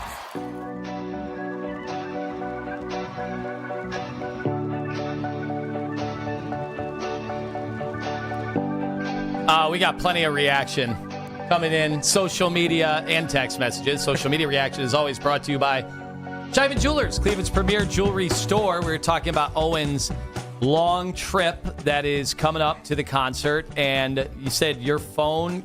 Yeah, Lance, I got a bunch of messages, kind of referring to some of my friends, young coaches who have kids, and saying the conversation you guys are having sounds like we had back in the coach's office with you, and the general overall theme is full caterpillar. That's full. I can't get it out of my head now. Even if it never happens, it's now full caterpillar entrenched in my head. So Owen will definitely report back. What, you're going to be returning on Wednesday? Yeah, I'll be back on the show on Wednesday. Presumably, depending on how things go. We'll see if I cocoon or if I actually make it through the day. All right, now I'm so happy to have young John doing a terrific job all week. When we're a little bit shorthanded, that means people got to step up, and I think John made it through the week. And dare I say, has he met his probationary period? I mean, is he there? After this week, I was so far away. I was saying he was only a third of the way through, but this week has really been a week of testing John's mettle and if he can, high leverage situations, pressure situations, actually coming through, and he's done it. Yes. Almost every time we've asked him. And you know what? Well done. I'd say he's taking his best step forward, but apparently, according to the surveillance video that I have obtained from some of the engineers at Sports Radio 92.3 The Fan. Look, I don't even know. Technically, I had to issue some bribes to be able to get this video. Oh. Because, I mean, this could be an HR infraction, but we got the okay. We talked to lawyers. More importantly, we think John's cool with it. So I sent out some video to both Coach Riz and to Owen so we could all take a look at the same time. It's glorious. And I haven't seen this video, by the way. I lived it. Would you like to come over here? Come on I over do here. want to see it. Yeah, come on over here. First of all, go yell at that door right now. All right, here we go. Now, let's just set the stage here. I was doing a live read at the end of the 7:30 segment. It was John had just finished about last night, so he comes in the studio.